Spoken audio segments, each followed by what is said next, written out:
Hey, this is Steve Mattis from Pulp MX, and you are listening to something called the No Name RC Podcast. Nitro is the glory. Welcome to the No Name RC Podcast with your host tonight, Keenan White, aka Lefty the Great, and if you are unlucky, the Finnish village idiot, JQ. This is the RC Podcast with no name, but plenty of content. So sit back, relax, and get ready for some serious bench racing.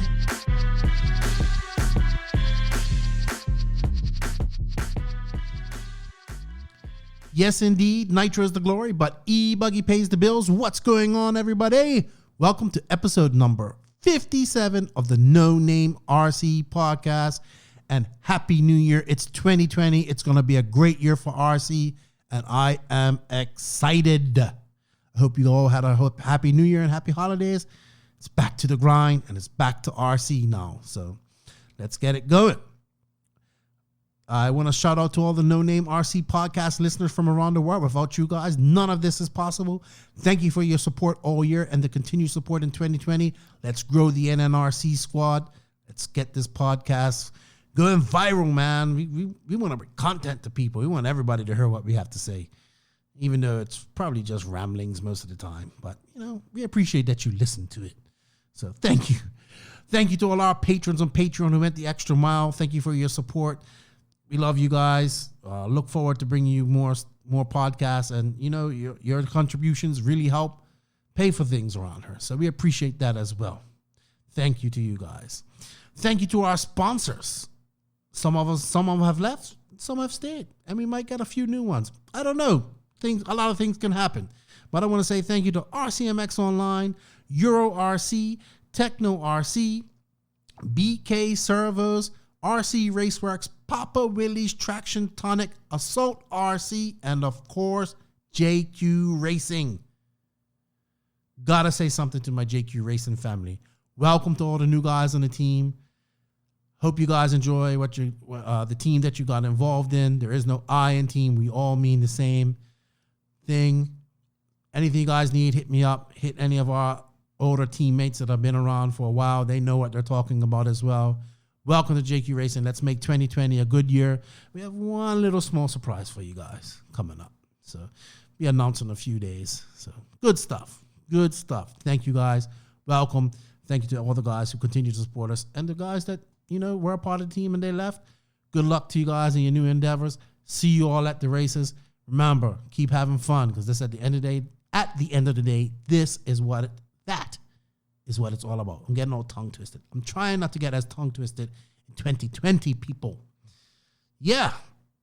So this week we were supposed to have a guest, but it kind of didn't work out. So next week we'll get back to having a guest, all that type of stuff. And we'll have guests every week from here on out.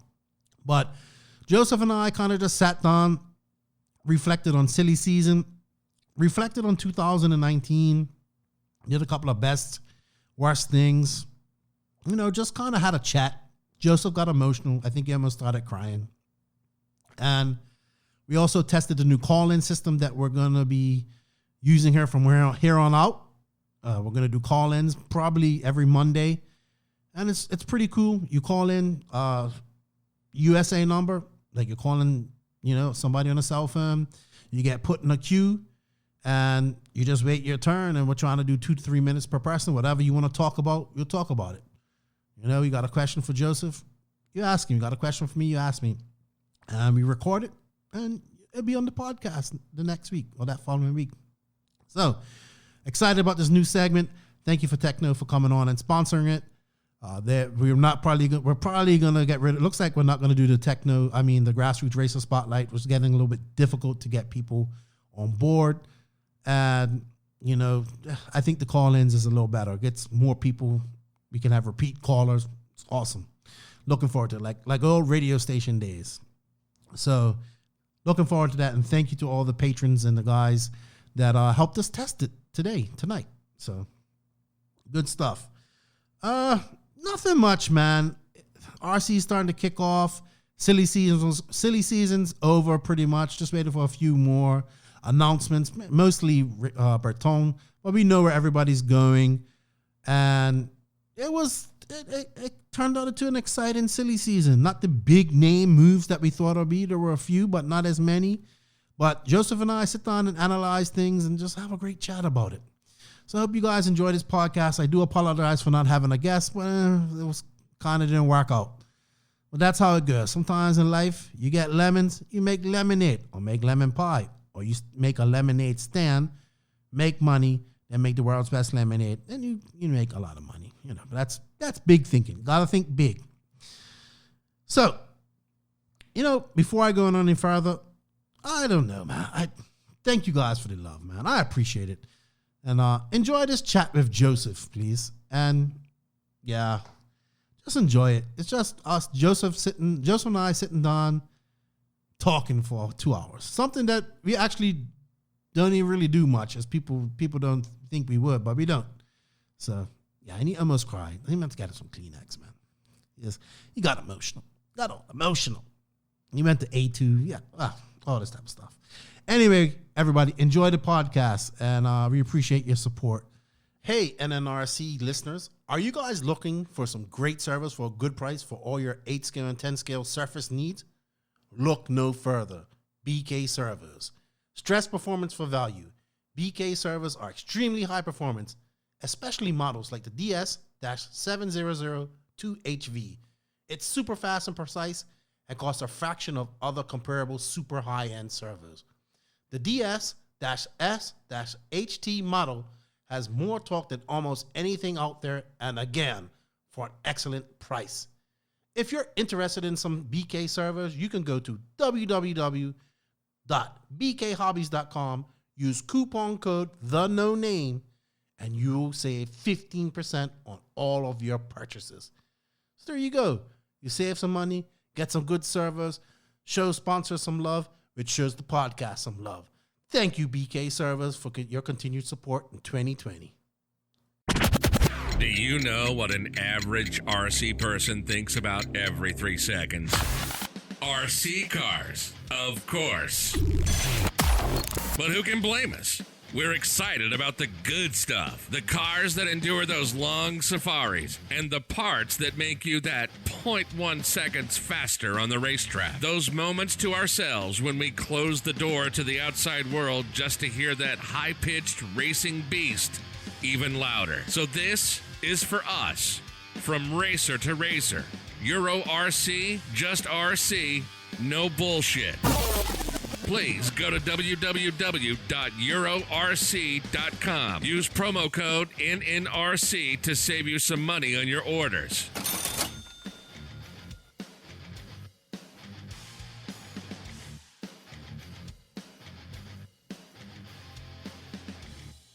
What's up, Joseph? You went to A1 this weekend. I know you're all excited. It was a good race. I did. It was good. Yeah, you was hanging out with Anthony Westergaard. Yeah. You went down, you got a pit pass, you went down and you met Connor Ehlers and you walked all around.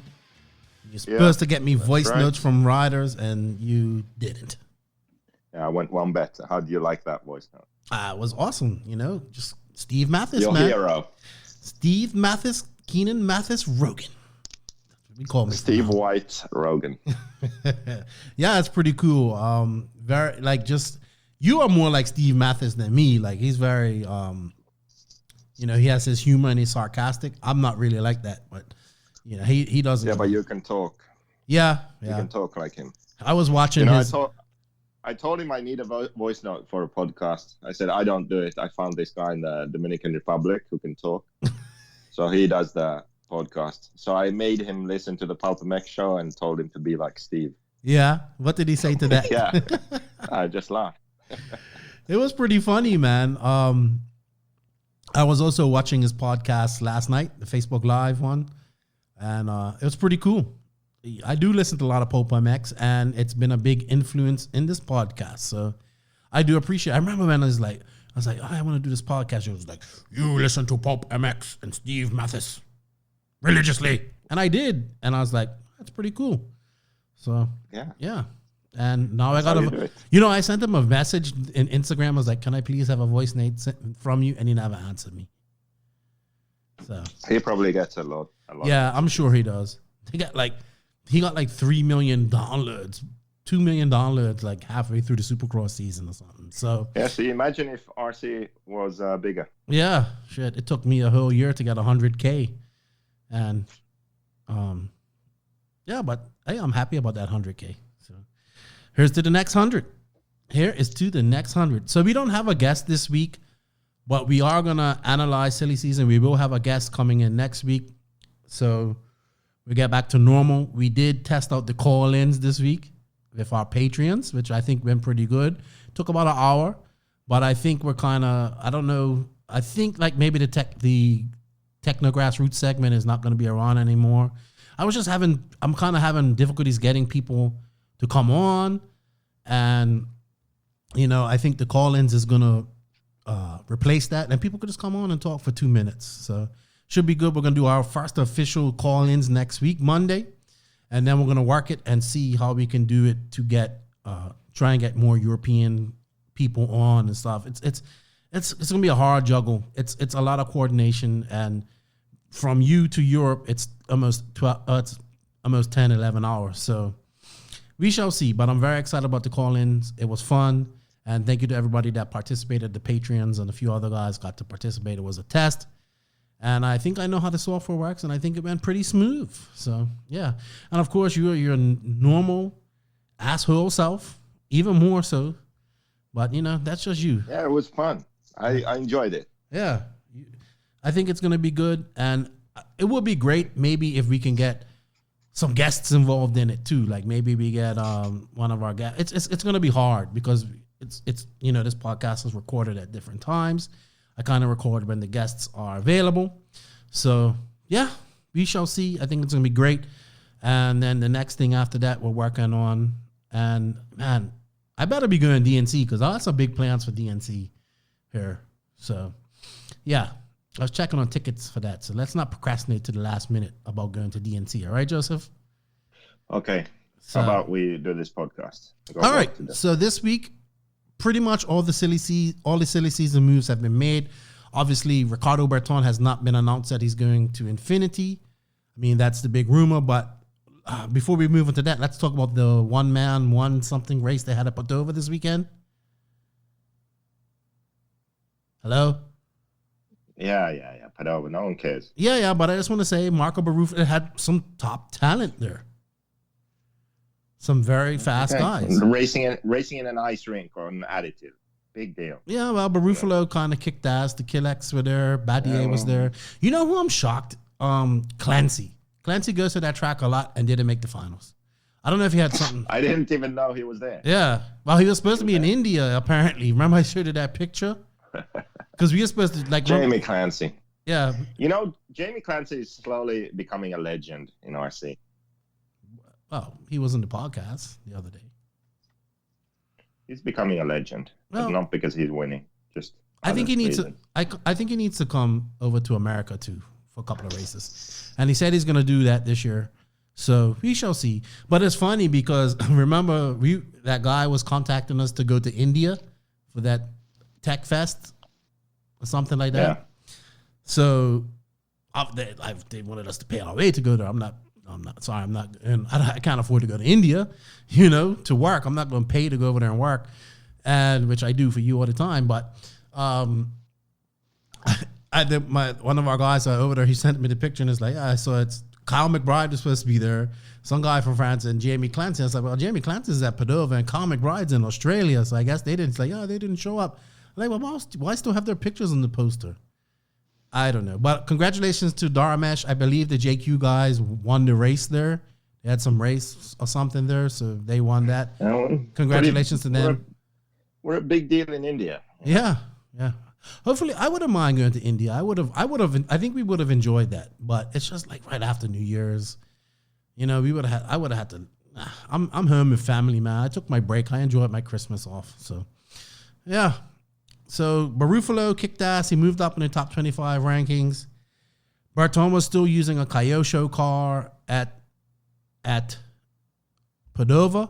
So that tells me even more that he is definitely going to Infinity, because if he was running any other brand, he would have that brand of car at that race, don't you think? Yeah, I think it's done. I think, yeah, we can say he's going to Infinity. Yeah. So that'd be interesting to see what happens with that. All right, so can we talk about the silly season now? Well, that is part of silly Go through season. each driver and all that? Or Of do you course just we want can. to ramble aimlessly. No, of course we can't. You shut up. All right, so where do you want to start off? Let's start off with analysis. Let's go with Savoia. No surprise. At first we thought we heard Agama, but he ended up with Kyosho. And I think if everything works out for Savoia, this is where he'll end his career and work in the hobby, in the industry for the rest of his time. Okay, so I was skeptical about Kyosho. I didn't know what was going to happen. But now that Savoia has joined them, I know what's going to happen. So here's the thing. Ever since Savoia left Mugen,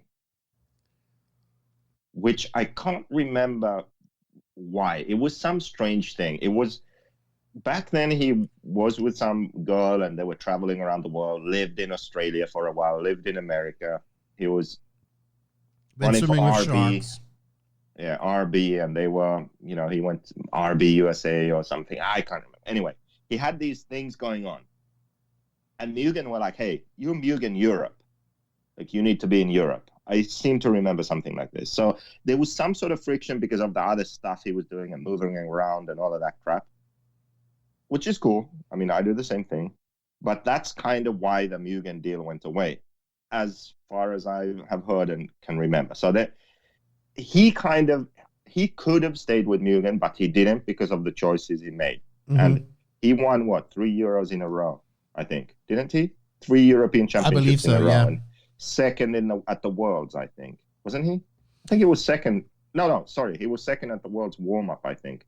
And then was he third or fourth at the actual Worlds? I can't remember. He was up there anyway. He was the real deal. He switched from Mugen to Durango. And ever since then, pretty much every move he's done has somehow failed, in my opinion. But he won 4 championships, European championships, correct? Yeah. I think he won 3 in a row. Yeah, but he won 4 overall. Well, when did he win the 4th one? I don't know. I should know this because I interviewed him. Anyway, I don't know if he had 4. If you guys want to check out an interview, it's actually pretty good. Shameless plug. So shameless plug. So here's the deal. He went after. So Durango was an epic failure. I don't know if he did anything good when he was there. Did he? Not really. That only lasted a year. He moved to Texas. Yeah. So then he goes X-Ray.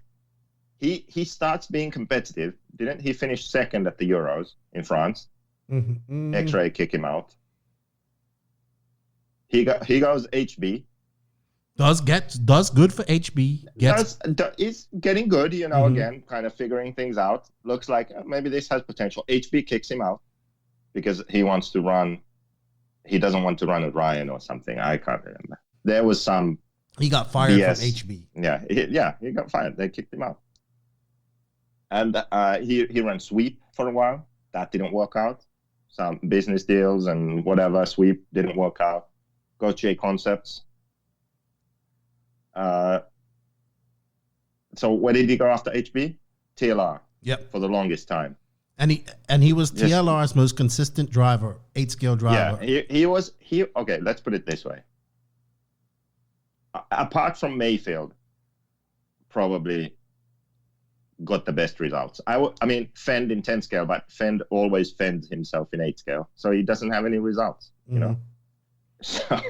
So yeah, Savoia, good in 8-scale, but he's not winning European championships. He's not. No. He's not at that level because I think just the car did not was not good enough or did not just suit what he wants to do, the way he wants to drive, the way he wants to set his car up. So he's racing for a company that he has a good deal with, but it's not the right car for him.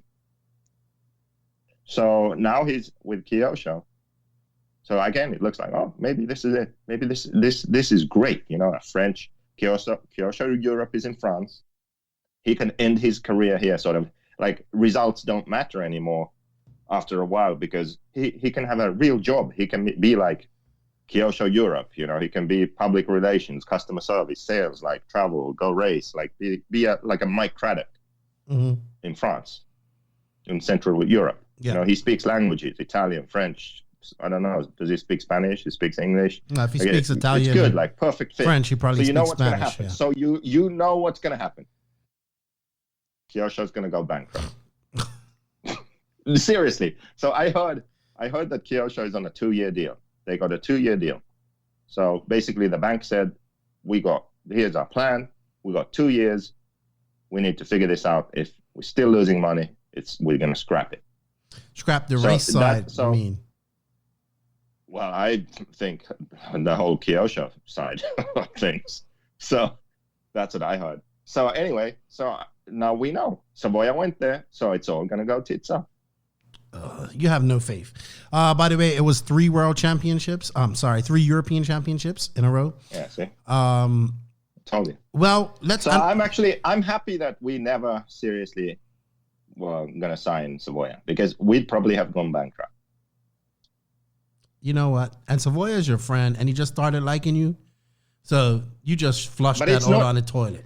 I know, but it's like, it's nothing personal against Savoia. It's just that wherever he goes, shit goes sideways. I just think it's like he just can't catch a break. And when he does, it ends up like here he gets to HB. He thinks he's going to do well. He starts getting back on form with, somewhat. And then it's over. TLR. I mean, the worst was X-Ray. X-Ray had a C-Hub car, okay? They give him the balls he wants. We all know Savoia loves balls, right? So they make a pillow ball car, and he's all happy. He finally gets balls. He finishes second at the Euros, and then they fire him.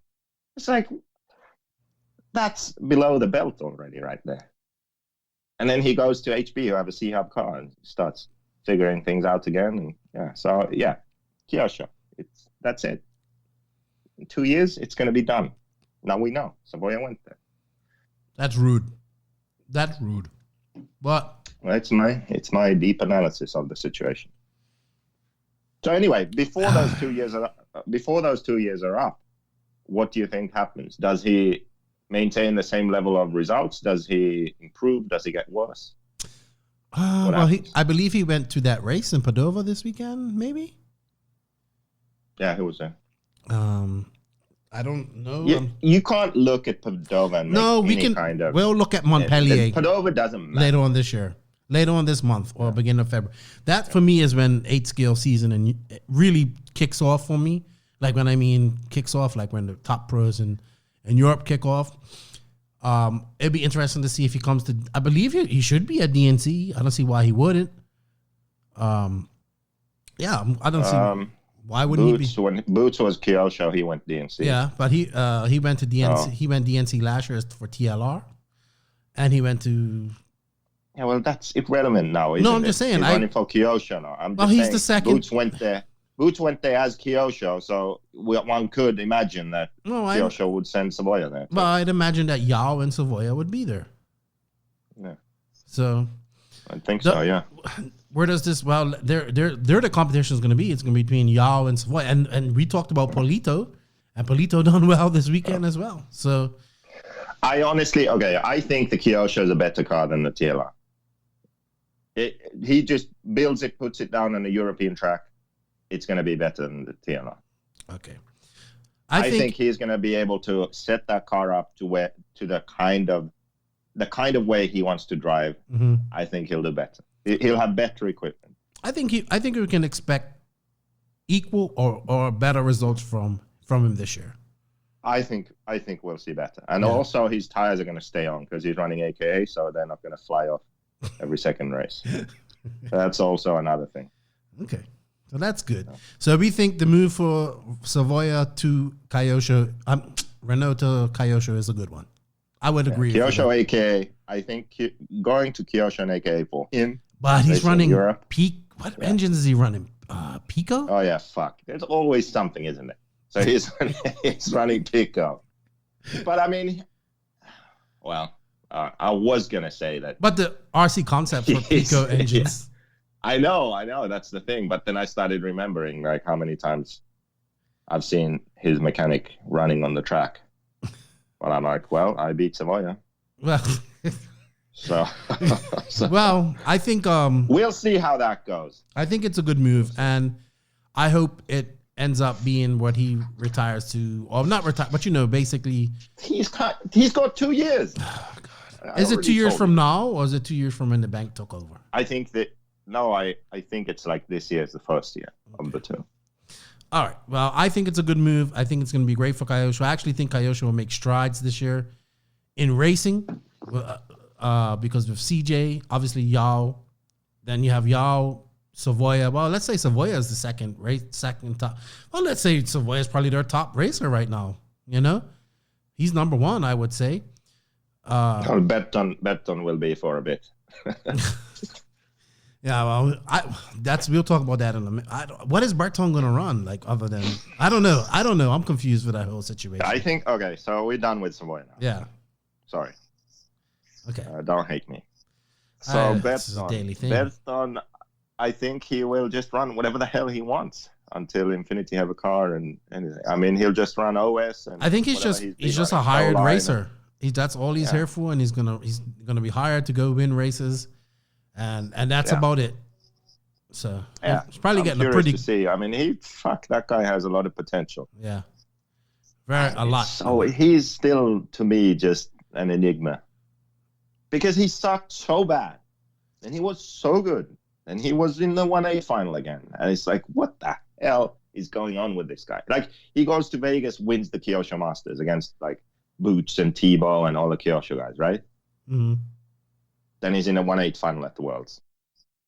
Then he did really well somewhere again, and then he was nowhere at the first Euros in Sachile, I think it was, wasn't it? I can't remember. There was some race anyway where he was like, "What the hell? Like, this guy's really good. Why is he struggling to even make the semifinals? Like, what is going on?" So he was just so up and down. It's crazy. So now, I mean, this past year he wasn't as much. And I expect now he'll be like more consistently at the top. It's just curious to me. Okay. Who else are we going to talk about? Let's want to talk. Being as one the European thing, let's talk about Zankatine. We know he ran a Mugen at Padova. We thought he was going to TLR, but it looks like TLR is not going to have any top drivers or caliber. Well, no, that's not said. So I heard that he wanted to go to Mugen. I mean, he was done with Tekno. He was like, enough of this shit. I need something new. He was done with Tekno. Yeah, he wanted to go Mugen, but I heard he couldn't get a good deal. They weren't going to pay him. They weren't going to give him what he wanted, travel. Not going to pay him because they have we can give you some cars and parts and like. Yeah, but they have Badier and the Killets kids, so why do they need Zankatine? Yeah, exactly. So he didn't get a deal there. I don't know, but I mean, if I was wanting to run a Mugen, then I would just go S-Works. And then after that, well, S-Works have so many drivers already. Mm-hmm. I don't know that they need another one. So maybe there's no room there. Mm-hmm. Well, probably there's no room there. I heard then that he would go TLR, that he would go back to TLR, because remember, when he merged on the scene, it was with TLR.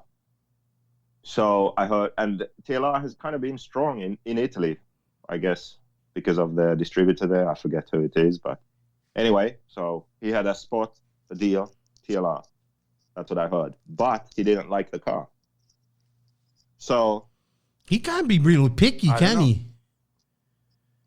He was getting, obviously, he was getting a salary at Tekno. Yeah. Well, I don't know. Maybe Tekno ended it. Maybe they were like, "Hey, you're doing this, and no one's buying Teknos in Europe. So what gives, I don't know. But so I don't know why it ended, but it did. And as of right now, I think he doesn't have a deal that he wants. So you know what? World's finalist, Euros finalist, paid driver, no deal. Zankatine, maybe the first victim of the RC industry. Does he have Can't get the deal he wants. Is he a Can't full get time? paid. Was he a full time paid driver, or did he have another job? I think he was paid enough to be a full-time driver. I don't know if he was. I don't know if he was doing something else, working with his dad or working like whatever. I think maybe he did have a side job or whatever. He was racing a lot, I'm sure. And he was paid. I know that. So. And the one silly season thing we was wrong about was Ongaro leaving AKA. Now, he's still with AKA. I think getting rid of Fenn shored up some money for Ongaro so they could keep him on board. Yeah, so it was Fenn who left AKA and went to J Concepts. But I was thinking it would be Ongaro. Yeah, but I think he's like, I love my package and I'm leaving it the way it is. Ain't much changing going on here. Oh, yeah, that's how it should be, I think. Yeah. That way he can keep doing what he's doing. And he's going to be running the GT Worlds here in a couple of weeks. So I'm excited to see that. I think he's going to win it. We both agree on that. Or he's going to podium. So that should be good. Yeah. I'll pay attention to that race now. And, okay, let's go over to the American side. We talked about it last week. Fenn going to J Concepts. It's funny. Like we said, Fenn needs a mechanic, not a tire change. And a lot of people agreed with us. Yeah, then he got a tire change. I do think this. I do think him going to J Concepts gives him Rona in his corner, which will help him out a lot. Because Rona, let's be real, like Rona's smart and he knows what he's doing. He's going to have a plethora of tires to choose from. Maybe Rona could talk some sense into him. Maybe Rona finds somebody to help him out in Nitro. Obviously, Maybe Rona, if he's smart, just carries some tools with him and just kind of checks that all the screws and nuts are tight. Rona can be a positive influence on his racing. Let's put it that way. I do believe that. But he's still going to need a mechanic for 8 scale, man. And you know what? Yeah. I showed it out. He's going to SIC. And I'm going to put my money on him. Even though I think Lutz will win it. You're such an idiot. I'm going to put my money on him. So stupid. You're putting money on Fenn. Yes, I'm betting with you. I lost money with him every race last year, but okay, my bet is that anyone but Fenn is going to win that race. He's so talented. He's so fast, man. Yeah. But he just fends himself. Finish a race to save his life. It's like you and women fending yourself all the time. So close, and then I fend myself. You can literally be sliding into him, be 2 inches away from touching the base, and you'll get tagged out. That's how close you get. That's happened. I know. That's literally happened. I know. All right. So, Fend. Who else? Larry, the last guy. Okay. Now, you knew he was going to raw speed, but you couldn't say anything. Yeah, but you know what? I'm going to call someone out here. Because I listened to that podcast, and Jason said he's not going to pay any drivers. It's not worth paying drivers, blah, blah, blah. Right? Am I right? He said he wasn't going to pay anyone. Because it wouldn't be cost effective. Yeah. So I think Jason Snyder is slightly, not completely, but slightly full of shit. Maybe his opinions aren't that well thought out, because first chance he gets, boom, signs Cavalieri. Maybe right? It was a case. Listen. Who was his top driver? I think he just changed his mind suddenly. Well, I think when you got a chance to get Cavalieri, things change. This opportunity changes my whole thinking on this. My strategy just changed. Remember how we had a hard one for Cav too, so we can't say anything. Yeah, but I never said I would never hire anyone. No, it's a bit different. If I say that I'm not going to hire a driver now, and then 2 weeks later I do exactly what I just said I wouldn't do, shut up. That opinion wasn't very well formed. You can say that now, and then Cav's out of Cav, because you love Cav. He's out of a ride next week, and it's like, Joseph, I'll drive your car. Just pay for me to go travel. You be like, skeet. All right, yes, let's do it. Yeah, but I haven't said I wouldn't do it. Don't you understand? There's a slight difference. Anyway. I haven't said I'm not going to do it. Okay, let's analyze this. I personally feel that Cavalieri has made one of the best decisions in his RC career. You know what I feel? I feel that Cavalieri has made the only decisions he was able to make. Yes, but it's also a very that? good one. Why? Why I think that? Yeah, I'm curious now about this. Okay. Why? So You know what? Hold that thought. I actually need a beer for this one. Yeah. I'm gonna guess. I don't have any beer. I'm One- taking it fuck. easy on alcohol. I need a Modelo to listen to your explanation. Okay. I actually thought about this a lot over the last few days. Really? Yes. Okay. All right. I'm gonna Why need to I crack open a new Modelo for this. I wouldn't want you to crack open an old one. I see you really liking Modelo's now. So, man, it'd be so great to get Modelo as a sponsor. We should try. I don't know. Maybe I would just send me a year's supply of Modelo's. Okay, there we go. Okay. Why I feel Cavalieri has made a great deal for himself. Maybe not financially, but race-wise. How is it great if it's not financial? Listen to me. Listen to me. Okay. I don't know what deal they have. Raw Speed's a small company. I don't think he can. Let's be realistic. We know Cav demands big dollars, right? We know he had. I don't know his exact pay when he was at J Concepts, but I know it was pretty good, right? I don't think he's getting. Probably. Go ahead. Probably more than 1,500. Yes, I think it's a lot more than 1,500. Probably not that lot. But let's put it this way: maybe he's getting $1,000 a month, maybe at Raw Speed. Raw Speed has a very limited amount of 8-scale tires, right? They don't have many. Jason Snyder's still developing things. It's kind of almost in a situation where Rona was with Mayfield when they first came on board. He was buying tires that Mayfield need. Even if you listen to the podcast, Snyder was talking about he was at the race in Arizona. I can't remember exactly which race. It might have been Cactus Classic. Oh, yeah, he bought some Pro Lines or something. Right. I feel that Cavalieri will run Raw Speed tires at whatever tires he wants in order to win at races as R&D. Being as it's a World's year, so, he's going to be... No? Can I finish? Keenan, it's official. No. No. This is Listen. official. You can't Listen. finish. I'm not Okay. finished. I'm not finished. Wait, this is really important. You have officially, for the first time since I've known you, said something really good. Oh my and clever. Write this down, people. Note it. It's a compliment. I thought long And and hard. I didn't even have time to drink my beer yet, so fully sober. I think Saying this. he goes into all these races this year running whatever tire he wants. It's similar to Runnerfolk. Runnerfolk still doesn't have a tire deal. He gets paid, but can still run the best tire. Runnerfolk right now is, even you to an extent, are living the best world you can when it comes to RC tires. Runnerfolk doesn't have a tire deal. He runs whatever he wants. Cavalieri, yes, he has a tire deal with Raw Speed. Obviously, if the Raw Speed tire is working there, he has to use that. But at every race, he'll be able to use any tire he wants. Yeah.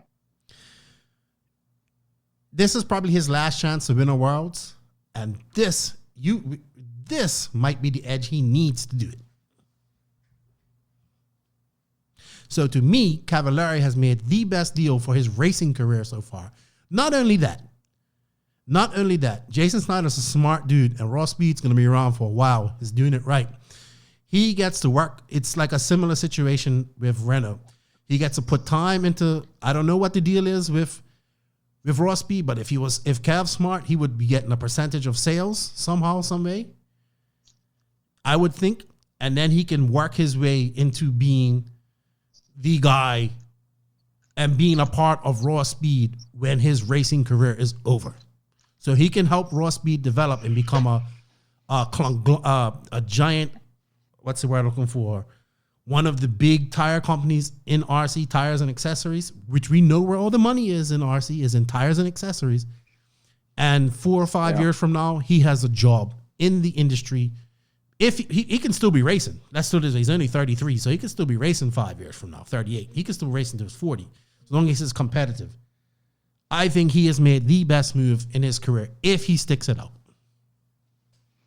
I'm speechless. I thought about this long and hard because everybody's like, Kev, the raw speed, it's over. It's over for him. I think not. I think he has made a great move. 10 scale, they were actually really good. Like, he was faster with the raw speed than with the JC at OCRC. There you So go. there's that. So, and I think this is all very smart of Jason Snyder because now he has a top name. He has a guy in California that he can test with 10 scale and 8 scale because he's excellent in both. And he will help build the raw speed name. Yeah, but okay, so good job, Keenan. That's the last compliment you get now for 2020. So it's good. We got that done and over with. Yeah. Within a week. Yeah, so within it's a only week. that 7th of it's all January, downhill so from that's now good. on. Yeah. So, but that leads us into the next thing. One thing that I wanted to talk about. And here's the deal. I don't think Cavalieri is that guy. Yes, he could do that. He could have a job in RC after he's not that competitive anymore, sort of more like a sort of Adam Drake situation. But I don't think he's that guy. Like, he's in RC because he's competitive, he races, he wants to win. He doesn't really care about that other stuff. And that doesn't make him a bad person. You know, I'm not saying that. It's just, that's his personality. That's who he is. He isn't there to, like, build a brand and do customer service and help people out. Like, no, he's there to race, win, done. Then he's out of RC, you know? I feel like, well, I think that Cavalieri is more into this because of the racing side, and he doesn't really care about the other shit. Okay, so I think when he's done racing, he's done with RC. That's what I think. I mean, that could very well happen too. Yeah, so, and what I wanted to talk about was sort of, if let's do a prediction here. So we have Mayfield, T-Bar, and Cavalieri, all similar ages, similar sort of life situations, results, level, all into RC. They used to be the podium. So any race, the podium would be different, in a different order, Mayfield, Cavalieri, and T-Bar. That would be it. And then once in a while you have a Testman in there, or an Evans, or a Fend, you know, but those three guys, that was the podium. You know, so my question now is, now they're all over 30 years old, they all have families. How are they going to start dropping off and dropping out? Who will be the last one of those three to still be competitive, still be paid to race, still be winning, still be in RC? What's Mayfield. Your opinion? Let's go like this. Who's the first one to drop out? And then the second, and who's the last guy and why? Okay, you go first. Well, honestly, I think Tebow. I think he'll be the first one out when eventually he's like had enough. Why? He almost retired a few years ago. He pretty much retired and then came back out. He has 3 children. He's been doing a lot of real estate stuff and learning how to do DIYs, and he looks like he really likes that stuff, fixing up houses and stuff like that.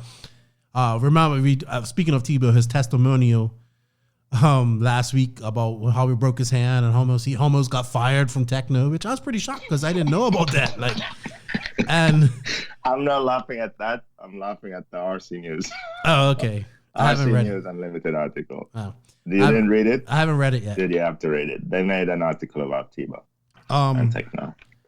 He seems to be back in a good place and enjoying RC. I think he has a 2-year contract with Tekno. I see he's trying to push his JTP stuff as well. But man, you got 3 kids. It's hard.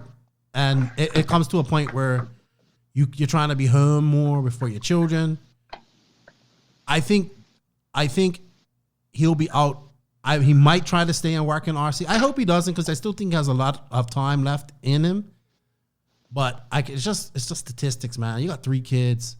You got to provide for those kids, and you got to be around for those kids, and it gets difficult, man. And And you gotta, and the thing is, the pressure to be on perform at that level is intense, you know. And the older you get, and the more responsibility, like you said, the more responsibility you get, the harder it is to keep that level of competition, and it's mentally draining at the same time.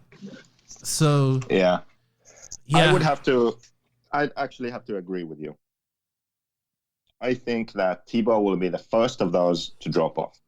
And I think kind of similar reasons to you. I just think that he's a bit of a head case, to be honest. Like, he's all about confidence and this and that and overthinking. And it's like a lot of shit going up in there in his, you know, gray area. So, gray matter. Well, I think he will be the first one to just, you know, have a nervous breakdown and why do they be done. You always got to turn the ass out of it, man. You always got to be stupid. I don't think. No, I just I'm think. being honest. I was just like shocked when I read his testimony about him almost getting fired by Tekno, and I meant to ask, how would you feel about that? Like he wasn't even 6 months into his job, and he almost got fired because he got pissed off and must have told off Danny. And I think I would have handled it the same way as Tekno. I'd be like, hey man, I think I would have done exactly the same thing as Danny. I'm paying you, man. You don't talk to me like that. Like, I don't know exactly what happened, but it's emotions. Like, you know, you're a racer, you're trying to do well. It's difficult. That's why being a team manager and all that time, it's difficult. You got to deal with that too, you know, and these guys get pissed off. They take it out on you. I mean, we've seen Cavallari fuck off Saxton, fuck off his dad, you know, all this type of stuff. So I think it's going to be Tebow, and it's going to be close between Tebow and Cavallari. You know what, it man? could go either way. You know what? The only reason I say Tebow before Cavallari is that it's not that Cavallari is better, but it's somehow I get the impression that Cavallari is in a certain sense more cool, calm, and collected and professional, like a surgeon. You know, he's got his ducks in a row. He's figured everything out. Yeah. Well, so when shit starts going sideways, it's going to affect Tebow first. Okay? Done. He's out. Next, Cavallari can't get the deals he needs. He can't get paid enough. He's not winning some new whiz kids on the block. He'll just quit at some point. So those two, it's going to be close, but my money is on Tebow's going to be the first to fade and not get the results and be out. Cavallari can turn it around, though. He can turn it around. And it's pivotal. This year is very pivotal in Cavallari's career. You know, I agree. It's not like he needs good results, but I think he needs a confidence builder, in my opinion. This year's pivotal. Let's say he needs good results this year. Good if he got some good wins this year, yes. And, you know, prove all the doubts. Tebow will get some wins too. I think Tebow's still got a couple more years left in him, but I think Cavallari, it's very pivotal how he performs this year after the debacle with Yokomo, getting let go from. That's big blows to your ego. You know what I mean? I think he probably left Yokomo like he's like, I don't want to be here either or whatever. But you know, J Concepts, all that type of stuff. I don't know what went on, but I'm a Cav fan. I think they just didn't renew his contract. Okay, and I think he can still do it. He has to read. I think, he just has to do it, man. He can do it. He can do it. Like, man's a multi-time world champion. Like, he can do this. And I think having whatever tire you want, having a guy like Jason who's willing to help you, Snyder, like, and think like that, and maybe this is what Cav helps him. Like this, I think this is very good for him. I think it's great. I think I hopefully we see better results from him this year, 8 scale and 10 scale, and it's going to be good. But I don't see Mayfield getting out anytime soon. I think Mayfield's going to be like 42, still kicking ass, drinking Coors Light. So this is what interests me with Mayfield. I think out of these 3 guys, because this is kind of what I have wondered, and I'm sure other people have wondered too. At what age do you actually slow down? Like, what's the age where you just aren't as good anymore? Because the problem in RC isn't that the older guys are somehow physically not as good as the young guys. It's that they have other priorities and they don't spend as much time practicing and testing and preparing and racing, That's why they slow down. So their priorities change. I can't think of someone who is as good as Mayfield, as talented as Mayfield, puts in as much work as Mayfield, and races until he is, late 30s. I can't think of someone. Because normally what happens is they get to that age, they kind of give up in a sense that they don't care anymore. But I think Mayfield's the kind of guy that he loves this shit. Like, he spends his own money to buy stuff. What pro driver do you know that spends his own money buying shit? I don't even know if he gets reimbursed always. Probably not. He just buys shit to improve his racing and his car, And not only that, like, he has cars that he takes to the dunes. Yeah, and goes out and bashes and all that stuff. So he's into RC. He's into RC. He likes racing. He's competitive. He spends his own money on his cars, not just like, oh, I'm not sponsored, so fuck it. Like, he makes an effort to that level, So I don't see him just being like, he has a kid now. I don't see him like, oh, well, I'm just not going to race as much and do something. No, this is what he loves to do. Yeah, I think finally we'll get that answer. I think he will be at an age at some point where he's going to start not winning, even though he's still trying. Mm-hmm. And that's going to be interesting to me. I think so. That's why I think he's the last one. I think Mayfield can go as long as he wants, man. No, he can't. I mean, well, he obviously can't be 55 and still trying to win, but that's my point. I think when does that happen? I don't know, because look at Billy Easton. I mean, he's 42, 44. No, you fucking missed the point already. No, but Billy Easton won. No, listen. Billy Easton won the world championship, raced a few years, then he sort of gave up in a sense. Like, he wasn't the same guy anymore. He didn't care. He started working for the company, designing stuff, and so it changed. He wasn't the pro racer anymore. Yeah, he's still good, but it's different. I think what I'm saying is Mayfield's focus would still be to win races. Yeah, I think he can do it too. When will that point come when he's too old to win? Like, when is that? We will know. Come? He'll be the gauge, like you said. Yeah, exactly. But I might know. He's what, 33 now? So he's got this year, 2020 would be 4. I think he has a chance if he's still competitive.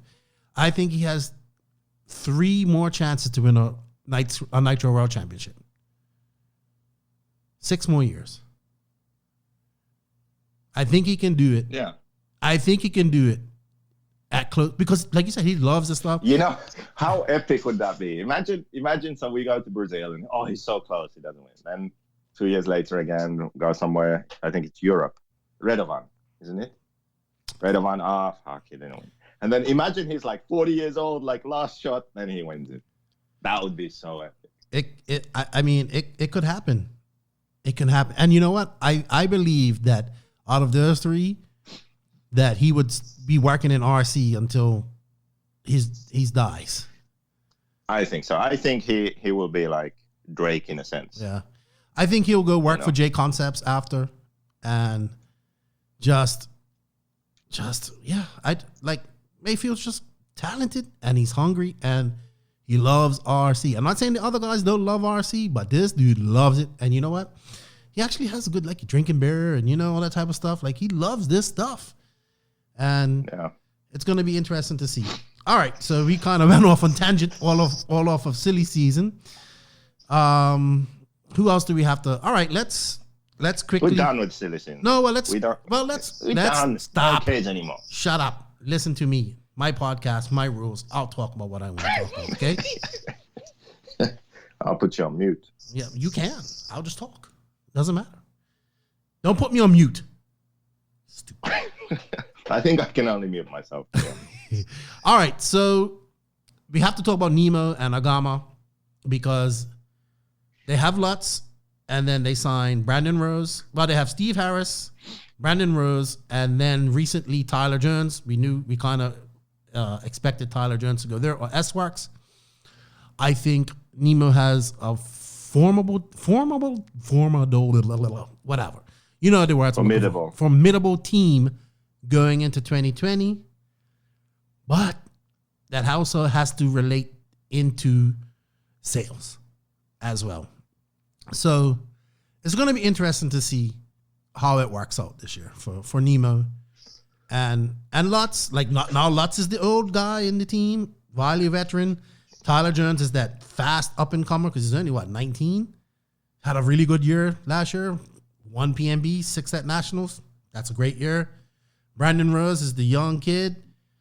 I think this helps him out this year. He his biggest his issue was not finishing races. I hope that this kind of helps it. Steve will do good out there on the West Coast when he races. I think they got a good team, but it has to equate this year. It has to transform into sales for them. And yes, I'm sure they saw some increase in sales, but if those many guys on your team on one team, it's a lot to come back. Like, people have to understand, for every free kit you give, you have to sell 10. You know what? I just realized something. What? And I'm not even just saying this to be a dick. You weren't paying attention? No. You know what they have to do? They have to make people care. Lutz helps that a lot, I think. Mm-hmm. But I really don't care. No, you may not care, but other people do. Just because you don't care? I was just thinking about that. Like, I don't care. And I think that's a problem. Like, that has been in the past a Garmin's problem and S-Works problem. People don't care. Like, so you some Chinese copy, like, no one cares. So that's what they have to change somehow. Like, yeah, you can like me or hate me, but people care. Well, I think JK Racing, I think right? more They people hate care. you Like, than anything. passionate fans, or they passionately hate me or hate JQ. That's true. But people care. Kyosho, people care. They like it. Ferrari, fucking champions. Like, people love it, or people like to hate Kyosho. Like, anyone can win, but not Kyosho. Mugen, people care. Like, these brands that exist, X-Ray, people care about X-Ray. People have opinions about these brands, but something like an Agama or an S-Works, or it's like, meh, like, no one gives a shit. That sort of attitude, that needs to change. Well, I think that's what they need to change. I think if these drivers can help that, because these drivers can help that, but I don't know if it will. Well, time will tell. I mean, they definitely have ramped up. I've seen a lot more people who have gone onto their team this year, going into 2020. I know they'll be busy, and they have the team to do it. So, I mean, Lutz did win some races last year, but we'll see. It takes time, man. It takes time, and it takes a lot of things to go right.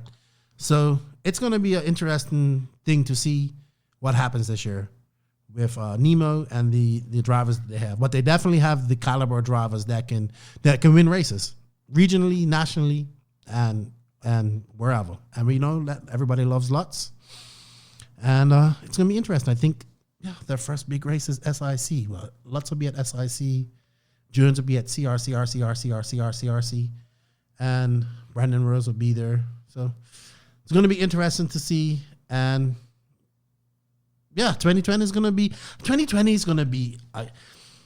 I really thought about what you said last episode, right? And we was talking about we was talking about Max, and we was bummed out and all this type of stuff and whatnot. And I want, like, my dream is to sign. I have 2 dreams in RC. I want to sign a top pro, or I want to make a pro. And like, I've told you, I want to make the first black or of color pro in RC. That's one of my goals. You know what I mean? I want to see the Lewis Hamilton, the James Bubba Stewart of RC. We've had, of course we've had people. It's just, I've told you that, Joseph. That's one of my things I want to see in RC. It's nothing. I'm not nothing about race and something, but I just want to see it. Like, you have Lewis Hamilton, you have James Bubba Stewart, you have Mookie. I want to see that in RC. I always wanted to sign a top pro. And that was what everybody was asking me going into 2019. And I was upset that we didn't do it. And I was like, ugh. And going into this year, it's not even a big deal to me anymore. because I'm watching these teams, these bigger teams like Associated and TLR, and Kyosho. TLR hasn't gone out and signed anybody. Now that Savoya's gone. They're sticking with Fenn. They got a whole bunch of really good young guys coming up. The Fullers, Rinderkernick. I'm sorry if I butchered his name. They got a good youth squad coming up behind them. Like your nemesis, he's not your nemesis because he's faster than you. Westergaard's killing it, over there on the East Coast. I mean, on the West Coast, he's going to be racing even more. He's going to SIC. That was funny. So they're not. Westergaard's beat you all this year and last year. So they didn't rush out and sign anybody. AE, no big moves this year. They have Rivkin. They have Ongaro. So they have 2 world champions and a national champion. They have Dustin Evans for their 10 scale needs in USA. And then they have like Neil Craig over in Europe. But they didn't make any big signings. Kyosho moved for Renault. Maybe not a lot of money, but a good move. So these big companies, they are, like, I see what you're saying. Like, they seem to be scaling down.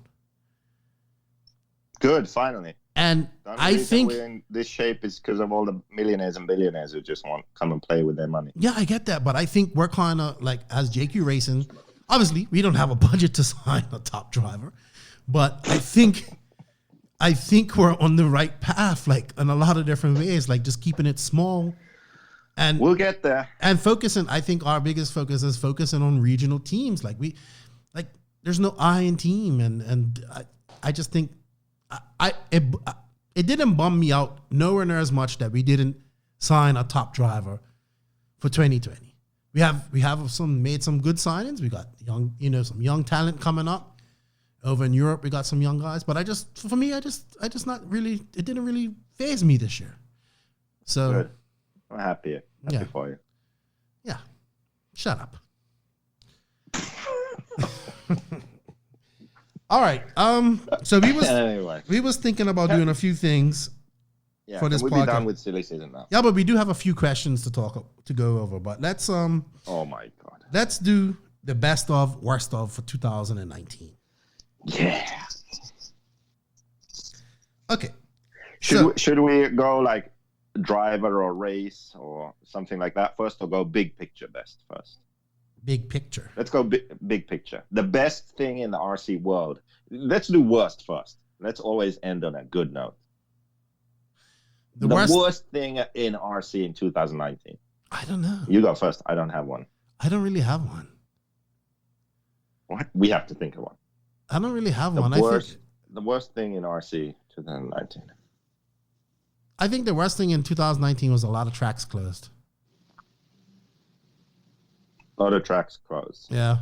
So that means there weren't enough bankruptcies. Yeah, tracks closed, hobby shops closed, distributors closed. Who went bankrupt this year? RC Concepts. RC Concepts. Yeah. There was someone else, I think. Okay.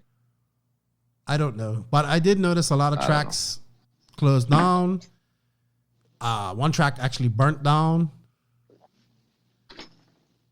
Yeah, that's a bad one. So yeah, there's things like that. That shows me that we're not growing like we should be, like we want to. Yeah.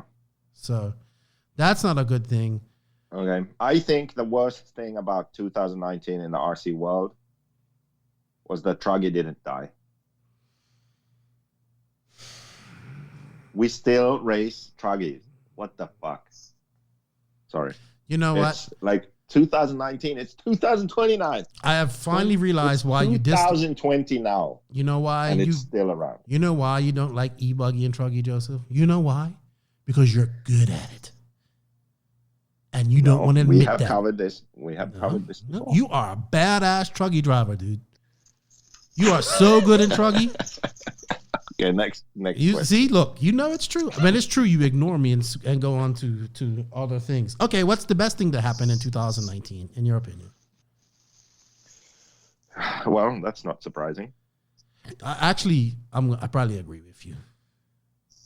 RCGP. I will say this. After the first race and a shitty start, like it was good, but it was shitty. He had his shitty moments.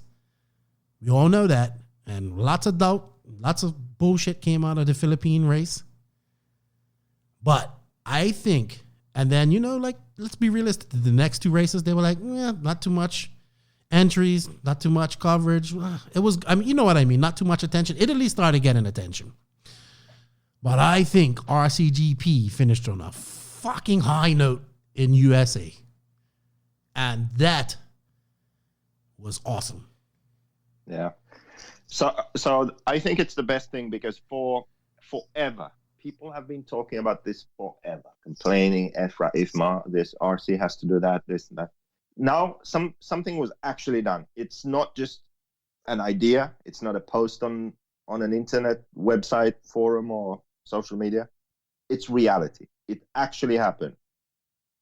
People spent money, time, effort, made it happen. It's reality. Where it goes from here, who knows? But it happened. Mm-hmm. And they can't take that away from it. They can't. It happened. Yeah. It's going into year 2. And the USA round was a fucking success. And okay, yes, maybe I'm biased because I was involved in it.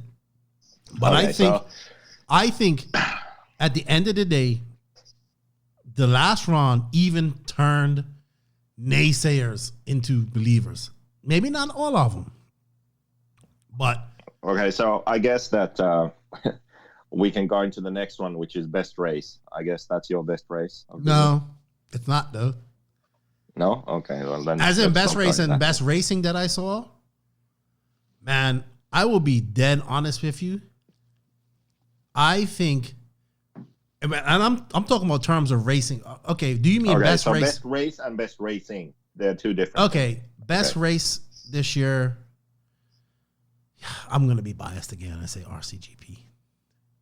The US round. Yeah, I'm sorry. Yeah. People's gonna be like, "Oh, Keenan, you're just hanging off JQ's nuts." Agree on both. I already know what you're gonna say was the best racing. I already know it. I'm torn. I agree with you. I'm torn though. It's two races that I really. You're gonna pick one, and I know which one. Go on. I'm torn between these two races because they are both great to the end. The DXR Dirt Kings, Lutz and Ongaro, and the fucking Euros, dude. So pick one.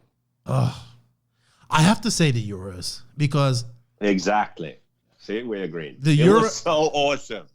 Because the Euros had rain, mud, like heartbreak. Like I'm like, oh man, hey, he's gonna do it, and then I don't know how good the coverage was. I think it was pretty good. If someone hasn't seen the Euros, amen, you should go and watch it because it's ridiculous. Watching it live was good because you could see where all the cars were, right? Mm-hmm. So at different points in the race, you were like so sure that someone would win. So it's like, oh, it's Ronifak. Oh, it's Ongaro. Oh, it's going to be Vettel. Oh, Saboya's got this. He's going to win. Like there was always someone. Man. And then, how it ended too. Like, a close second, man, honestly, is DXR Dirt Kings, Ronifak versus Ongaro. That was a great race between those two dudes. It's just, sorry, Ronifak. Lutz. I'm sorry, Ryan. He even said Nitrous the Glory. Sorry. Lutz, that was good too. Lutz drove his butt off to beat Ongaro. And man, that was a great victory for him and awesome. But the Euros, it just had more to it, like, rain, and then like Ronifak thought he had it. And I don't care what he says. He says, my tires. I think he just kind of backed off because he thought he had it. And then Berton just came, and then they ended up racing to the end. Oh, that was honestly, go to RC Racing TV. Do yourself a favor. Go to RC Racing TV and just watch that race if you haven't watched it. It's so good. So good. Yeah. But yeah, I think there's two. The worst race, I don't really have a worst race. I think all these races are good. And now that may be the PC answer, but I think all these races are good. I have a worst race. Mute. The fake buggy land in America. That was a shit show. That was the worst race.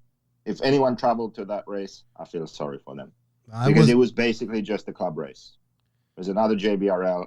I even told Miguel, look, what the fuck are you doing? If it's a buggy land, then run a buggy land. Do the same thing you do in Spain, but do it in America. Don't just run a fucking club race. 2 qualifiers in the main and a fucking short course. Seriously? It was a joke. Really. I hope if they do it next year, I hope they do it properly. Give people controlled practice, seeding, proper qualifying. Make it heads-up racing if you want, long mains. Like, do it properly. Don't do this, sit around all day and get 12 minutes of track time. And just a joke. I'm still mad about that race. That's how bad it was. I noticed. But yeah. Anyway. So that was the worst race. Okay. I have one that I didn't add to this. What was the worst heartbreak of 2019 in a race? Biggest heartbreak in a race? I mean, there must have been one. We're talking 8-scale nitro off-road. Yeah, right? yeah. As a spectator, I don't know how bad this was. As a driver, it was kind of early on. But as a spectator, the DNC, when Ronnie Falk broke, that sucked. Because we were going to get a really good race, I think, with Ronnie Falk, Mayfield, and Ongaro. Yes. That would have been epic to watch. Track was good and rough. That would have been so much fun just to watch and see, them race. But then he broke, and I think the race wasn't that good after that. So as a spectator, I think that one. Yeah, I think that was one because David was on fire, and to get taken out by some like it was his fault. Let's be realistic, but and then I would have to say, at RCGP and it's funny. He's actually winning. He is actually involved in both. Yeah, he's winning, dominating. Yeah. No one could catch him. No one. And then whatever, I don't know what happened. Servo dead, receiver dead. I don't know, but something that I've never heard of happened. If a receiver died, but heartbreaking for him. And he won the day one first leg, and he was nobody was catching that dude. He was on a mission. Now, Ronnie Falk's earned a lot this year. Oh man, we got to get him back on the podcast. So. Okay, since you said Ronnie Falk, then I'll just to make it more interesting, I'll say another one. Another heartbreak would be Ongaro at the Euros, because but you could say Ronnie Falk at the Euros too. He was close. Nothing happened, did it? Well, he came down to the last corner of the race. Yeah, I know he was close, but it's not like Ongaro still doesn't have a European championship. Yeah, the point is Ongaro doesn't have a Euros. It's at his home track, his whole family, everyone's there. Things are looking good, and then just nothing goes his way. He's winning every race, and then the Euros at his home track, he can't get it done. It starts raining. Oh my god! And he flames out and all of this crap, right? He's young. You think that's the one race he's gonna win, right? But no. So that probably was kind of annoying for them, I'm sure. And I think, and even Lutz had some heartbreakers too, where he ran out of gas or something silly like that. Yeah, Lutz had many. China race, he should have won that. And, there were some others. All right. So what else do we have? I think I know drivers. Yeah, okay. Let's talk about drivers, but let's do the negative first. Who was a bit of a disappointment? Who was the driver that disappointed you in 2019? Cavallari. You expected. Okay, Cavallari. Why? You thought he was gonna S-Works it out. I just, I'm a fan, and he seems to always to be able to pull something out of his ass. Usually, he got second. He got the second at the Nationals, but it was just a second. You got it, but no one. He was never in contention for first. I don't think. I just wanted to see more from him, even on the 10 scale side. It was just ugh. And I'm you're better than this. I know you are. I think especially 10 scale side. I'm just come on, goat, let's do it. And I'll have to say Fenn because I lost a lot of money on Fenn. But he's so good. He's so good. Like you know, at this point, it's just you're just so stubborn that you think that I just have to keep betting on Fenn. One day I'll win. Even if you win, you have at this point you have to win like 27 times to just make back your money. Look who's just stop betting on him. Look who's lecturing me about being stubborn. Yeah, I know about that. So yeah. You should listen. Okay, how about you? So you say Cavalieri. Yeah. So I'm gonna say someone different then. I'm gonna say someone who, it's not that they did bad, but it's not what I expected. That's gonna be Ronnefalk. And you know why? Because I wrote that blog like whenever it was, and 2 years ago, maybe 2 or 3 years ago. And I said that I think Ronnefalk will be the man in 8 scale over the coming years. And I mean, arguably it's Ongaro now, but that's where I thought Ronnefalk would be. Like, you know how people think of Ongaro now? Mm-hmm. That's what I thought people would be thinking about Ronnefalk. And the crazy thing is that he's so close. Yeah. So close, you know? At the Worlds, he could have TQ'd the Worlds. Let's face it. But he broke. And then he broke a glow plug. And, you know, and then first lap, his clutch starts slipping. Yep. And he has to pit. But then he still finishes fourth. And like, he could have been in that battle. He could have TQ'd and won the Worlds. He could have. But he didn't. RCGP, he could have won some races. He didn't. He won one. And he should have won two, let's face it. Euros, he could have won. It was literally like 2 feet away from winning the Euros. And he was in the lead. He was. Yeah. And he was leading. Yeah, I can't remember how he lost it. No, he didn't really crash. He just slowed down. Ridiculous pass. Yeah, he just kind of slowed down. Yeah, Betton caught him. So, I mean, it's crazy in a way to think he could have won more RCGP races. He could have won the Worlds in Australia. He could have won the Euros in Italy this year. And what other big races did we have this year? DNC, he could have not broken.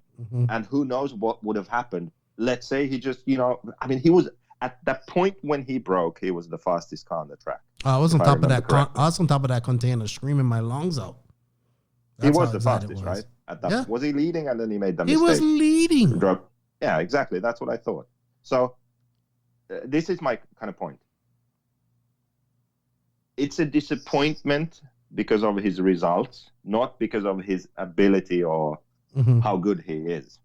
You know, it's a disappointment because he isn't getting the results that would make me look good and like predicting that all that time ago, like he's going to be the man. Because think about it, like he right now, he could have. I'm not saying like woulda, coulda, shoulda. I am, I guess. But my you're going to be back-to-back DNC champion.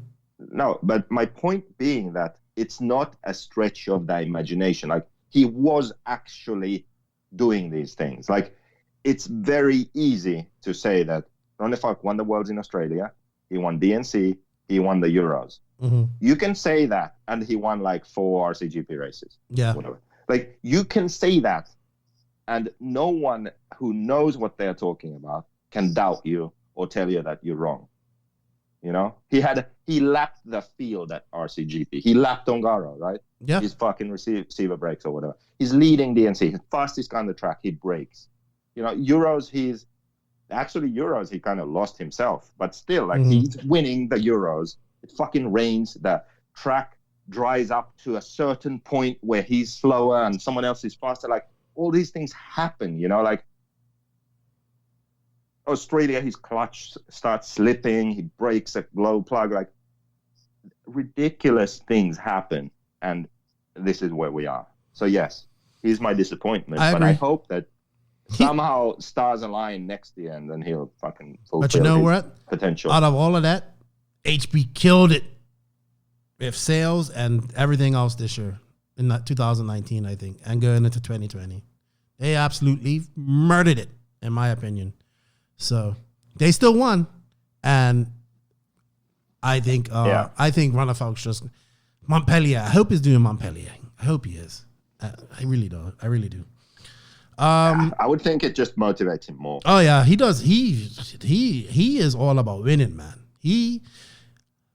I think when it comes to professionalism, he gets it, and he attacks this as a true professional. Like he attacks this like his idols, Zlatan Ibrahimovic, whatever his name is. I can't say his last name. Ibrahimovic. That dude's going back to play football in Italy. Like he was in the MLS. When you go to the MLS, that's it. Like that's you're out. You're getting out of football forever. You're retiring. He said, I'm coming back. I'm gonna play in Italy. Where's he going? I can't remember which team is going, but a team he played for before in Italy. I have to look it up. Oh. But it's not like he's going to some. He's going to play football in Italy, like But yeah, I get that.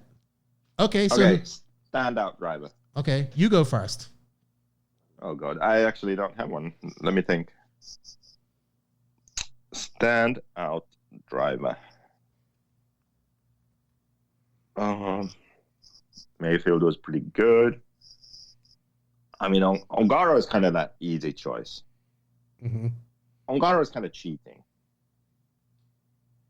So I'm not going to say him. Okay, I actually have two options for this. Sorry, Ibrahimovic went to AC Milan at 38 years old. Okay, so you can't pick this guy because I'm going to pick him. Okay. I'm going to say Ryan Lutz. That's who I was going to pick. No, I'm going to say it because you remember in the early, like the first time I saw Ryan drive with Agama was in China. Mm-hmm. I went to the Xiamen race in China. And I told you that Lutz is really fast. Like, I think Lutz can do good things this year with Agama, I said. And you said, Lutz is always fast. And I said, no, it's different now. Like, he's on a different level. I think he will be, yes, he's always fast. He's kind of there, but this is different, I said. And I feel like that actually happened. Like, he did win the XR. He was racing with Ongaro, beat Ongaro, won. He had some other races where he was fast, had some heartbreak. Now I can't remember what happened, but yeah. I would say Lutz. I was going to pick Lutz too, for all those same reasons. But yeah, DNC, actually, no, wait. No, DNC, I saw him already, but that was like right at the beginning, and you could see. Well, you saw him at DNC because he had been to China first. No, wasn't China was after first. DNC, was it? China was first. Are you sure? Yes, because you wasn't. I think China was after DNC. You didn't go to No, Joseph, because you were still in Philippines, man. Might have been. I can't remember. Yeah. No, because after DNC, you kind of went into I'm not leaving mode. I'm not going anywhere mode. I got to get back.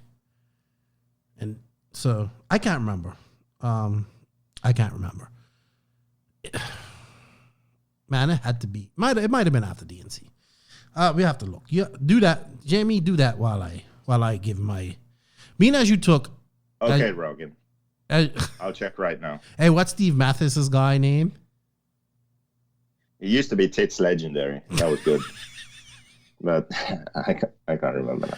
Anyway, China was after, like I said. See, DNC, they hadn't figured everything out yet. But yeah, he had something come. He had a boat or something come out. A boat or something come out. And even in China, he put the wrong front ends or something in there. Like he had. Yeah, it was ridiculous. But yeah, that doesn't change the fact that how fast he was. Yeah. And then I don't know what happened at the Nationals and what other big races were there. Silver State. How did he do there? I can't remember. It's kind of more of the. I guess he's my standout driver because I saw an improvement in his pace. Like I saw a change. Like man, now he's being fast, right? Now he's really fast. Like this is different. He didn't get the results. Like he didn't win all these big races. He won the XR, yeah. But it's kind of more of the same at the others. Like sure he was fast, but shit went sideways. So he's kind of like Fend in that respect. He needs to figure that out. Well, he was win some races. He was on a lot more radar this year, and he actually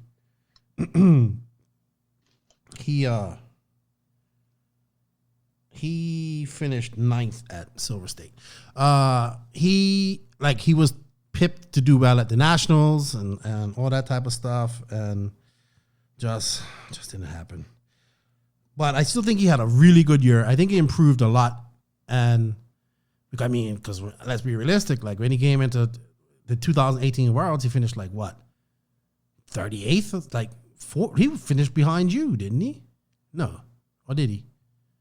I don't know. He was down there also. But they ran the new Tekno there, and it wasn't very good at that. I think for going to a new company, especially one as small as Nemo, with just him and Billy, pretty much where he came from Tekno, he had all these people. I mean, come on, man, we went to DNC, it was just him and Billy, you know?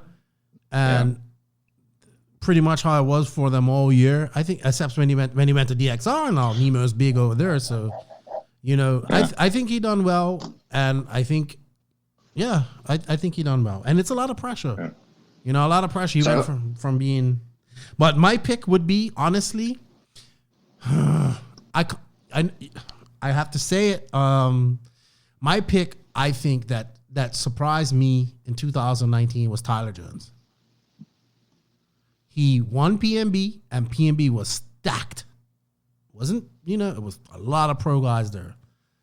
And he came 6th at the Nationals. I thought that was very impressive.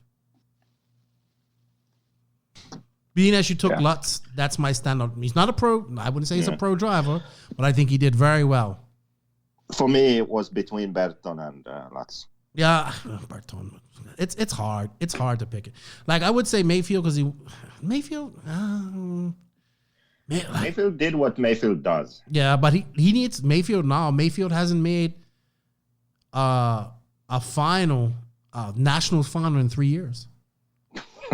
It's just crazy. Yeah, that's like Ongaro and the Euros. Yeah. So okay, let's just before we go to the next topic. DNC, Mayfield won. We only care about Nitro Buggy. Okay? Well, are we going to do European versus America thing? No. Let's go through it. DNC, Mayfield. Yeah. Silver State, Boots. What's another big one?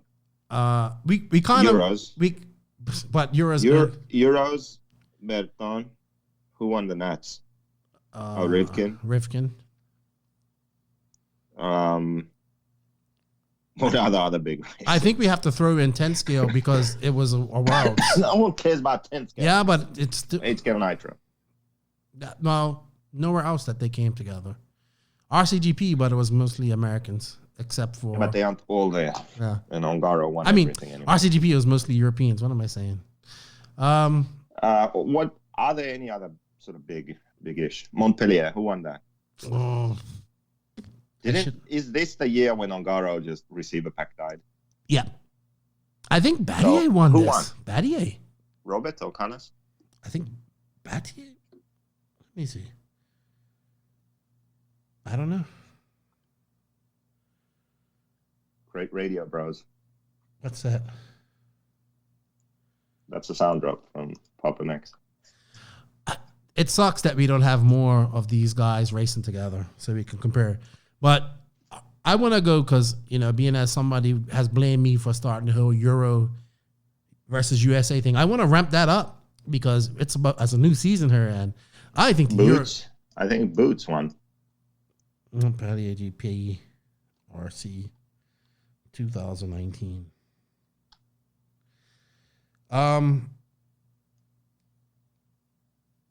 Circus RC. To the rescue. Yep. Boots won. Oh, so Boots had a decent year.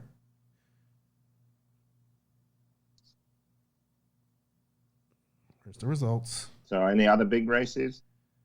Nah.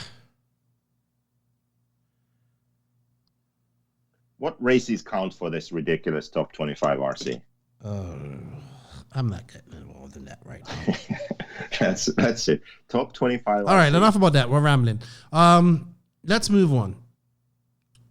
Well, okay. Anything else best and worst we want to go before we let's go personal. So we covered like the best and the worst RC in general, like the biggest thing. But personally, like what was your personal low point? Like the worst thing? What did I do that was so bad that it was the worst thing? Was it when I blocked you, or was it something else that happened? What's the worst thing in RC? What happened to me personally? Yeah, that's your personal opinion. Like something RC that you take personally? I took after I honestly was very, very, very frustrated and upset about the shit that happened after the first RCGP race. And all this social media stuff. And it should have been a very positive thing. It just got blown into a whole shitstorm of a bunch of fucking bullshit. And I wanted to just that was funny. It really did. And I was like, man, this is so stupid. Like, and it's sorry. Honestly, I'm not kidding. I can't remember. So enlighten me. What happened? I don't want to say names, but the whole the thing with Scotty, and then that blew up, and then other people that were involved in things in the Philippines that kind of started to blow up. All that stuff, and then people telling people this and all this type of and all that type of stuff. A lot of that stuff could have been avoided too. But I just thought you took a great event, something that's really cool, and the first time out that's never really been seen, and people just the negativity that surrounded it on social media. We live and die, but we are part of social media, so it's all it is. It is what it is, and I think that because I was so excited for RCGP, right? I want this, and I still want it so bad. I think that it put a downer on me because I thought it was great. And it kind of got that first race. It just happened that it happened. We knew that the Philippine Masters was always on that date. Last year was on the same date as Silver State, and it just got overshadowed by Silver State and then all the negative, all the bullshit that came out afterward. And then you had Austria, which was, kind of it was a great race. Don't get me wrong, and it was good, but it just kind of was nobody really paid attention to it. Let's be realistic. And then Italy ramped up a lot, and then that's really because I really want RCGP to work, right? And I really want things to change in this industry. And I think that was a very low point for me in this year, as well as Max leaving, I'll be honest with you. But Max, I was kind of I was low, I was upset, but I was just yeah, okay. So yeah, I would say the RCGP thing. That was my low moment. My worst. Yeah, actually, that's funny. We haven't even discussed this, but that was actually my low point too. But it's kind of more specific than yours, maybe. So my low point, my worst thing about 2019 was... You probably have a few, but anyway. Maybe you can remind me about others. But the one low point I would say was organizing the RCGP in the Philippines. And how can I put this? You can fault me for many things. I'm sure you can have a long list. But one thing you cannot say about me is that I'm dishonest, or that I lie, or that I cheat. I wish you would lie sometimes. Or that I'm or I manipulate people, or I play games, or I omit some things and tell half-truths, or anything like that. No, I'm really direct. I say what I mean what I say. I do what I think is right. All this shit, right? If I shake your hand and we make a deal, that's the deal. That's what's going to happen. I thought we shook a hand for me to get a raise the other day. No, that didn't happen. Okay. If I forget, maybe I forget, but remind me, resend an email, something. I'm oh yeah, okay, whatever. That's it, right? So I spent 9 months in the Philippines, and a lot of it was great, but organizing that race was the worst thing in RC 2019. And because the RCGP thing and all the hype and everything, it was a positive thing. This is going to be great, And a lot of people were supporting it, wanting it to happen. And there was just this like big culture clash. You see, after spending all that time in the Philippines, I realized that, I mean, unfortunately, I didn't know this at the time we were doing the race, but a handshake doesn't really mean anything over there. Seriously, it doesn't. You need to have everything on paper. You need to have everything spelled out exactly. Because if you expect things to go like you have agreed, that's what you need, because they aren't going to go that way if you don't. So, for example, this is a good RC example of everything that went wrong with that race. I needed a body painted. So I go to the local hobby shop. There's a guy there paints bodies. I say, I have my body and a clear body. Ask, can you paint this? How much is it? Okay, it's 1,000 pesos, whatever I can't even remember anymore what money they use. Okay, deal, done. We have a deal. Get it on Thursday. Awesome. Get it on Thursday. Pay the money. No, actually, it's double the amount. I'm like, you said 1,000. Now it's 2,000. What do you mean? Well, I had to buy paint. I'm like, I asked you to paint a body and asked you how much it costs. You named the price. Obviously, you need paint to paint a body. Like, I mean, this is what we're dealing with, right? So if you want to do business, you need to have, everything written down and everything sort of made sure that everyone's understanding each other. So just different culture, I guess, Some people are a bit more laid back than others, but as me going there and doing it, I feel like I'm being ripped off left, right, and center, right? But maybe if that's just normal, then I don't know. I don't know how you think that way. So there were these issues, right? But that's not really, like, there can be issues. And like, I didn't have an issue with this guy who painted the body. Everything's fine. I paid the amount and we're done. Like, everything's fine. But with the race, what happened was that it became sort of, for no reason, it became personal because pride got involved. And like Edward CEO, I'll name one guy because everyone wasn't, a problem, but this guy was especially, Edward CEO was especially an issue. And he made this long post about how RCGP is terrible. And I can't remember if he probably named me, like I'm a fraud and a liar, and probably RCGP is not going to pay people and all of this crap, right? None of it's true. We didn't have a problem with any other race, only the race in the Philippines, right? And this is why. This is because we make a deal and then it changes. Marshals are paid this much and then they're suddenly paid something else. Like, everything it's fluid, That's not how I think that you should do business. So this was an issue. We go to the race.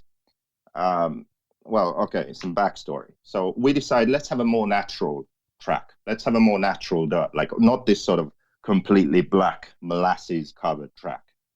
Let's do something a bit different. Like, let's make it more natural dirt. Okay, deal, done. That's what we're going to do. Then slowly but surely, every club race, it just gets blacker and blacker and blacker. And I said, hey, look. So it all comes to a head at their nationals. I go there, it's completely black. I said, Edward, what are you doing? What do you mean? I said, look, we had a deal. I said, we shared pictures. We stood on the track and decided, like, this is what it's going to be like. Why is the track all black? Excuse, this and that. I said, this isn't what we agreed. And then he got super mad. He's like banging the table. Are you blaming me for this? I said, yeah, well, you're in charge of the track. We had an agreement. You're not following it. Boom. Biggest disaster ever. Right? That's where this whole thing, like everything stems from that one thing. So then at the RCGP, yes, we have molasses. Everyone's racing. It's no big deal. Nighttime, CEO gets his employees to pour molasses in the JQ pits where me and Max are sitting. They poured molasses on where we have our chairs, You know, this is the level of bullshit, right? But we're running RCGP, so I can't make a scene, can't say anything, can't post anything. And I didn't. And he posts all that shit online. Like, we have this like huge investment of time, energy, and money. And then because some guy's pride is hurt, because basically this is the deal. And I mean, I believe this to this day. This is the kind of person I am. If I went to the Philippines right now and he was nice to me, I could be nice to him. We could get along. We could race. Everything would be fine. Like, I don't sort of hold a grudge, keep a grudge. I'm getting it out of my system now on this podcast for everyone to hear. But I don't keep a grudge. The thing is, I can't deal with people who are fake, you know? Just fucking tell me how it is. Like, if you're going to do it, say you're going to do it. If you're not going to do it, say you're not going to do it. You know, don't be my friend because you want something from me. Like, I have something you want, so you kiss my ass. If I don't have something you want, then you're like indifferent. You don't give a shit about me or something. Or then if something changes, you suddenly, instead of kissing my ass, you're like my worst enemy. Like, it's just incredible. Like, I can't deal with that kind of level of fakeness and drama, you know? So all of that, like, package all that, everything I said, that was the worst thing in RC 2019. Put a bow on that. Push it out to sea. Let's move on. All right. Would you like some Kleenex for your tears? You got all. No, passionate. I'm not. You got all passionate. Yeah, because emotional. it's so annoying. It's so fucking annoying. I know you've been wanting to kind of say that for a whole year. Yeah, so I know, but now the season's less than a year. Yeah. Yeah, but that's like, when I say all the bullshit he's that a great happened. Guy. You go over there, people are like, "How can you say that?" Like, he's such a great guy. All these things, like, we go out, have some drinks, pays for everything. Yes, that's fine. Yes, but try and do business. You know, try and do something where you don't maybe agree 100% with what this guy thinks. You know, try and do that, and then see what happens. It's not unique. You know? It's that's how life is sometimes, Joseph. You gotta understand that. I know that's how life is. You know? But and you know, I'm for sure someone who can easily, you know, get that out of someone if they are that way. You know, sure, I can rub people the and wrong when way. I say like But that's all the bullshit after that kind of really aggravated me about something so good, and that's really was like, man, I was like, cause like it is what it is. It's done. It affected it, but it didn't affect it. Because at the end of the day, it came out really good. At the end of the day, so good stuff. You know, I don't know those guys in the Philippines. All the guys that I've met, they seem to be really nice. So I don't know, but I get it. I truly do get it, and you got that out of your system. Now it's like the police. It's like the police. Most of them are good guys, right? But there are a few bad apples, and the few bad apples, they just poison it for everyone. No, well, that's what I would say. Well, I mean, you're like, I'm not going back to the Philippines. And, you know, it's a shame because you loved it there. But I kind of told you about that. Like the Philippines and DR are very similar. And you know what, man? You're not going to go there and force your way of life on them. You have to adapt. It's something I had to get used to when I first moved here. I was like, I'm from Bermuda, and that's how we did. Nah. I still have my. No, it doesn't work that way. It doesn't. I know how things work in the back of my head, but I know how things work here. So, you know, you learn that, and it only takes time. Yeah, but it just is what it is. It's not gonna be what you think it is, man. Nothing in life is black and white and straight. Everything's twisty and turny, and it's a lot more colors than black and white. And I've been trying to tell you that for a long time. I will say one thing. Okay, there is something positive. So, you know, just like in the DR, so labor is very cheap. Mm-hmm. So, and there's a very big difference in income levels. Yes, of course. So there's there's the rich and poor, and if you race RC, then you're rich, most likely. You know, there's a small middle class, Philippine standard. Yeah, but even like if you made middle class race RC, like in Filipino standards, you're pretty well off. Like you're doing good. Yeah, because the poverty is pretty shocking.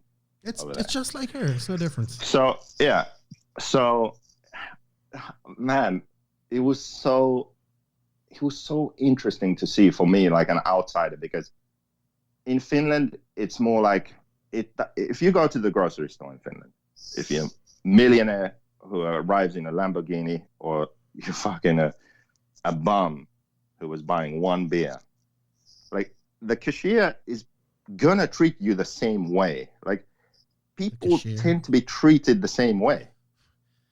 You know? I think if a millionaire walked into Finland and a bum was buying a beer, I think it'd be a difference. No. At the checkout at the grocery store, both customers would be treated the same. They go to McDonald's, they're treated the same. Like they're just no, it like isn't. Life isn't like that. No, listen, in your everyday sort of life, yes, of course you get all kinds of perks and opportunities based on your status, but like how people are treated is pretty much the same, like how you're addressed and spoken to, like this, you know, generally the same. That's just how it is, Joseph. No, it is how it is. Can I fucking finish my story? No, because story? I've had this story.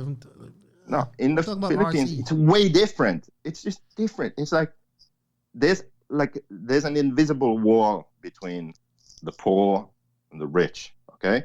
And you know what was interesting? They don't see it. You know?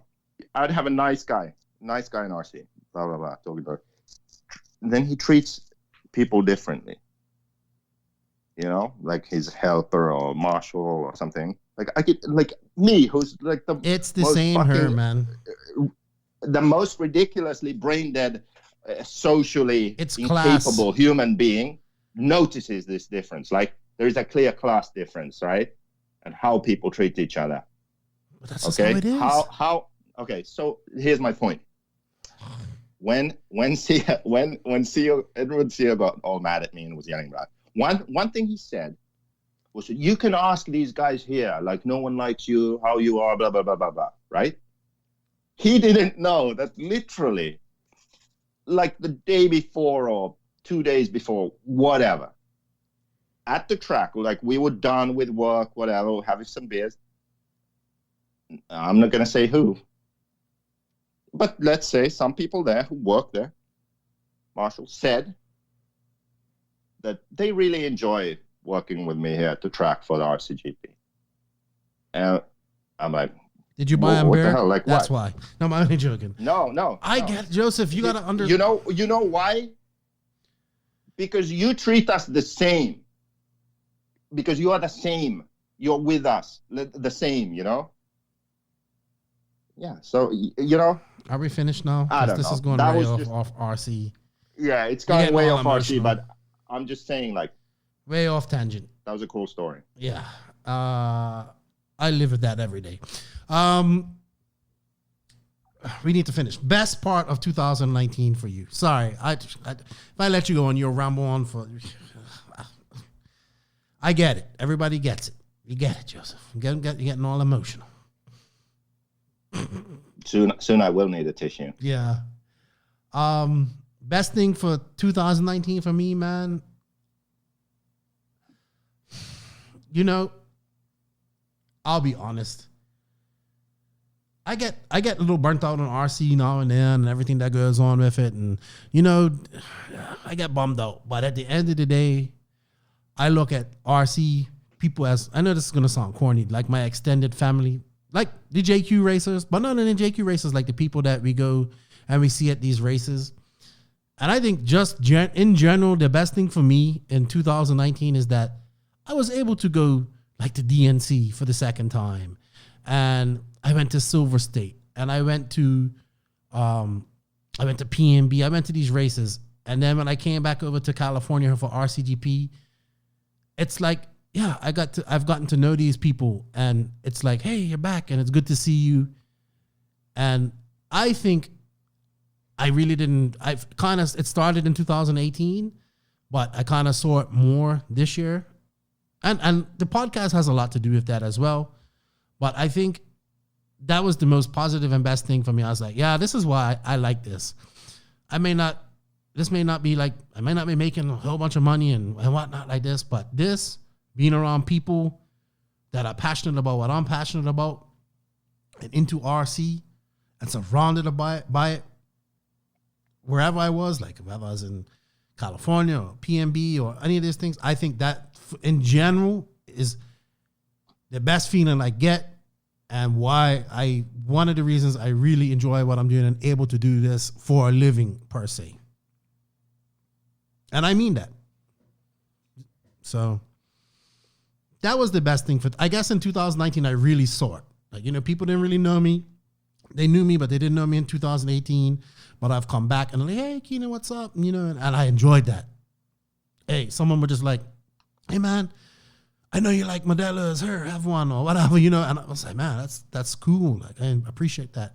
And going around and talking to the people that are there spending money to be at these races and just having fun with them and talking crap and banter. And yeah, I think that was the best part of RC for me in 2019. And I'm looking forward to more of that here in 2020. I have two things. Oh, God. No, they're not going to be long. The best was the RCGP at Thunder Rally. I liked that because it was the last race and it was over. And also because the most opinionated people, the most sort of skeptical were the Americans. And, well, to be honest, also the most positive. I mean, there was a wide spectrum range of opinions coming from America. But then the fact that we had the race at Thunder Rally, all the preparation going into it, the gate starts, sort of even more supercross track than normal, and the just all the feedback from the RC2 people. So all the track time. Some people like saying that they got too much track time. It's ridiculous. So that whole thing, like how successful that was, and the feedback after the race, and the fact that the season was over, the fact that we pulled it off, all of that, like that, for me, that was the best moment.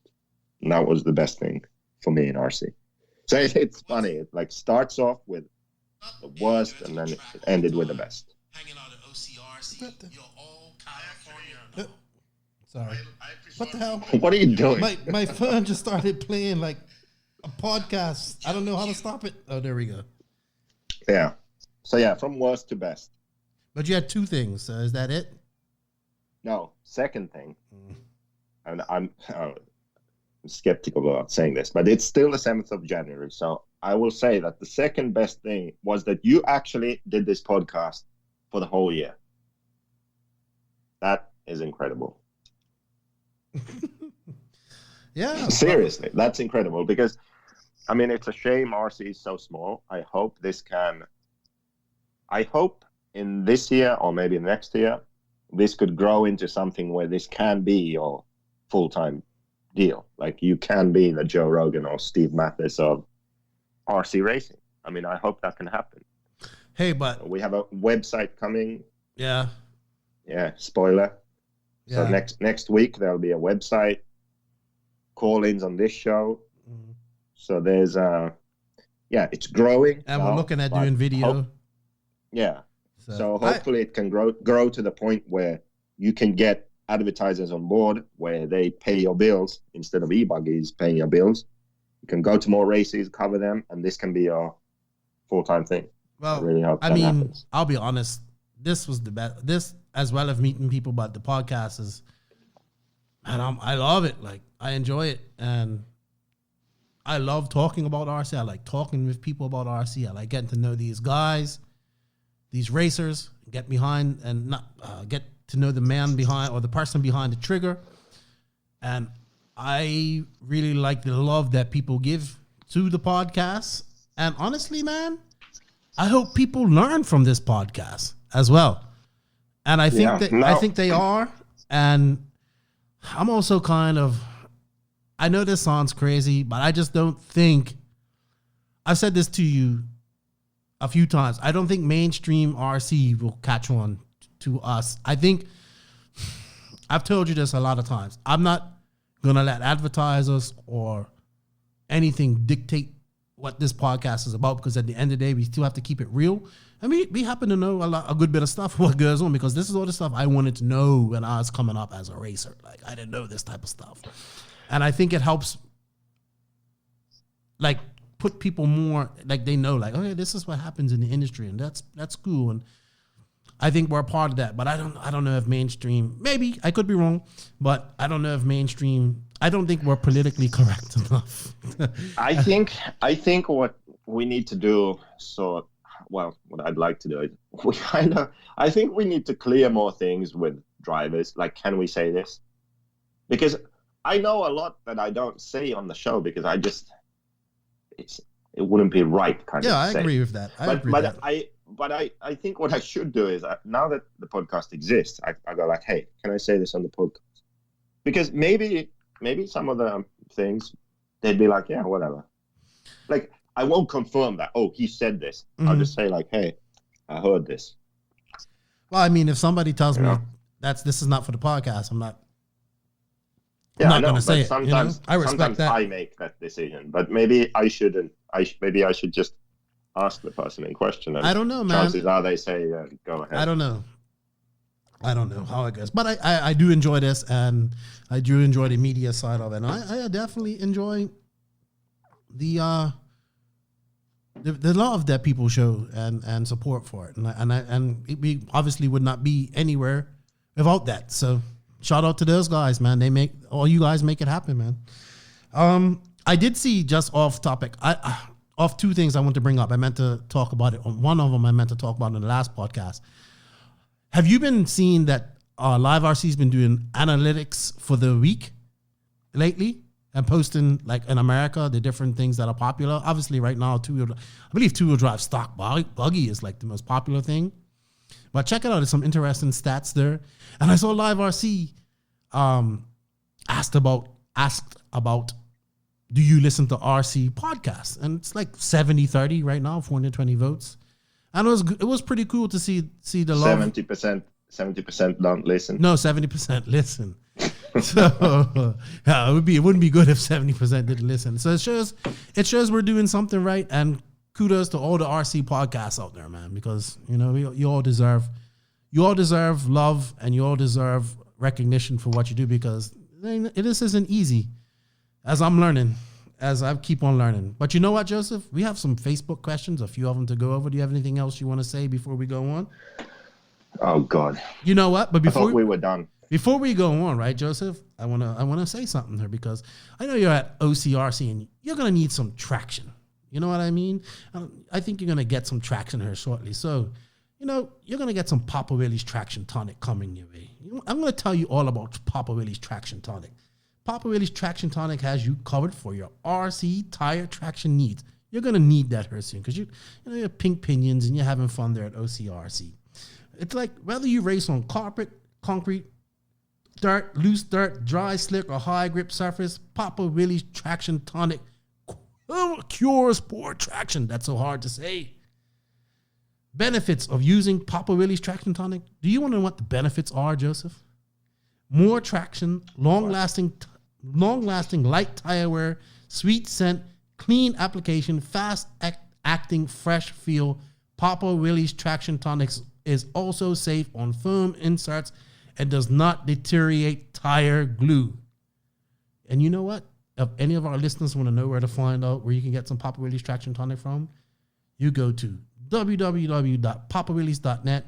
Use promo code NNRC at checkout, and you will get 10% off your order. So, Joseph, you need to prepare for victory with Papa Willie's Traction Tonic. You'll be getting some shortly. I need it because I'm going to bust out my two-wheel drive soon. Okay. So. All right, so let's cover some of these Facebook questions. Let's make it quick because, you've been getting all emotional this week, and we don't have that many questions, so... I thought you was really going to cry.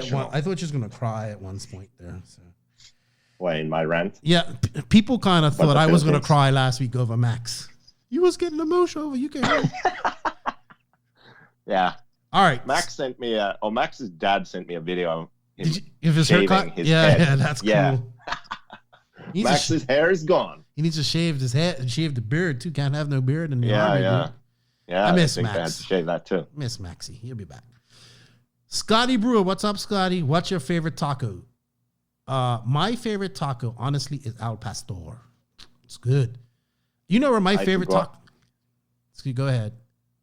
I forgot the name of my favorite taco. It was adobada, I think. Hey, something. dude, It's also some spicy pork, but it had this nice sort of guacamole-ish, yogurty-ish sauce thing on it. Oh my God, it was ridiculous. Dude, I still think the best tacos I've had was the ones that we had in Santa Barbara last year. They were money. No, the one in San Diego, I haven't been to San Diego. Oh, okay. Jorge Cuevas. What's up, Jorge? Will Agama and the Lutzinator join RCGP in 2020? I don't know. I don't think so. I don't think so either. They just... Everyone just likes complaining but not doing anything about it. That's where we are. Yeah.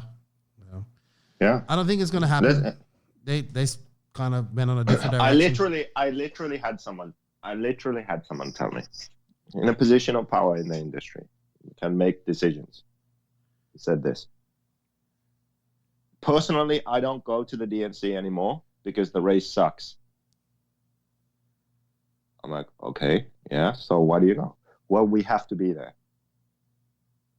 Okay, yeah, it's, everyone goes, it's America, we have to be there. Okay. That's where we are at. Okay, so would you like, maybe we could change something? Yes, RCGP is great, everything's great, like it's good to change. I liked it, I saw videos, but we're not in a position to join. That's where we are. Just giving you some, Okay. some info, behind the scenes info.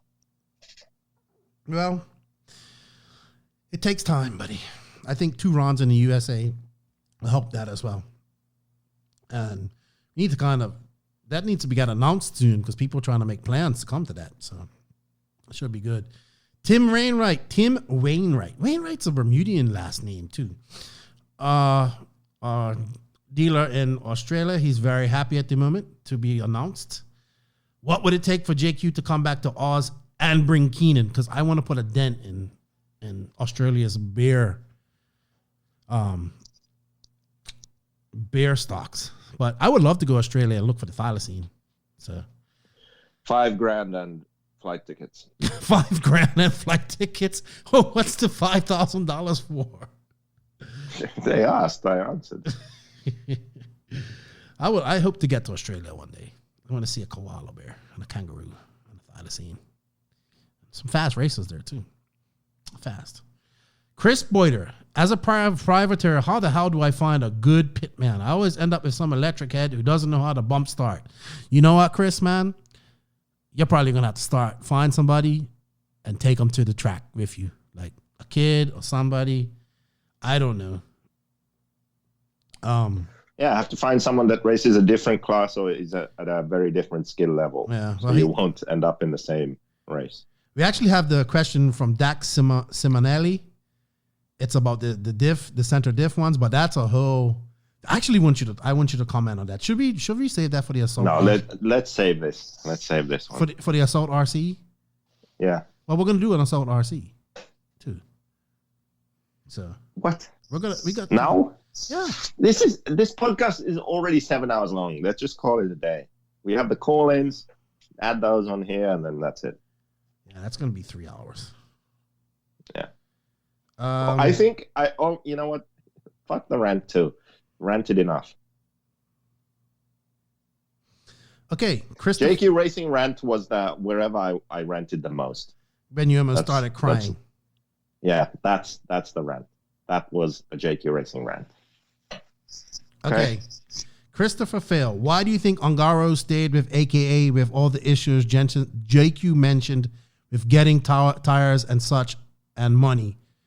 Well, I think maybe they have money now because they got rid of Fend and the tires are really good. Yeah, I see that they signed Drayton Stahl and Paul Ciccarello too. So him and Degani are teammates, AKA teammates. Yeah. Scooter Allison is actually the owner of Upper Release Traction Tonic. What would be the best non-RC company to pursue as a sponsor? I know JQ had an energy drink at one time. Was he? No. Was he before his time? You know what? Arma owes you back pay, by the way. What do you mean? It's Not even the same. I know, person but you anymore. still been rocking Arma, and I saw Trad Reed had it on his helmet, and I was like, It's probably funny. They were rolling into the Supercross. They're like, oh, whose Arma van is that? yeah. You was ahead of your time, though. But I'll tell you what, Scooter, I think we look at the wrong places. We always look at energy drinks and all this type of stuff for sponsorship. I think we should look to companies like JCB, Caterpillar, John Deere, all these companies that have... Now, you know that, see, this is the other thing that just annoys me so much. And since we already did the call-ins, we kind of cover that in the call-ins. But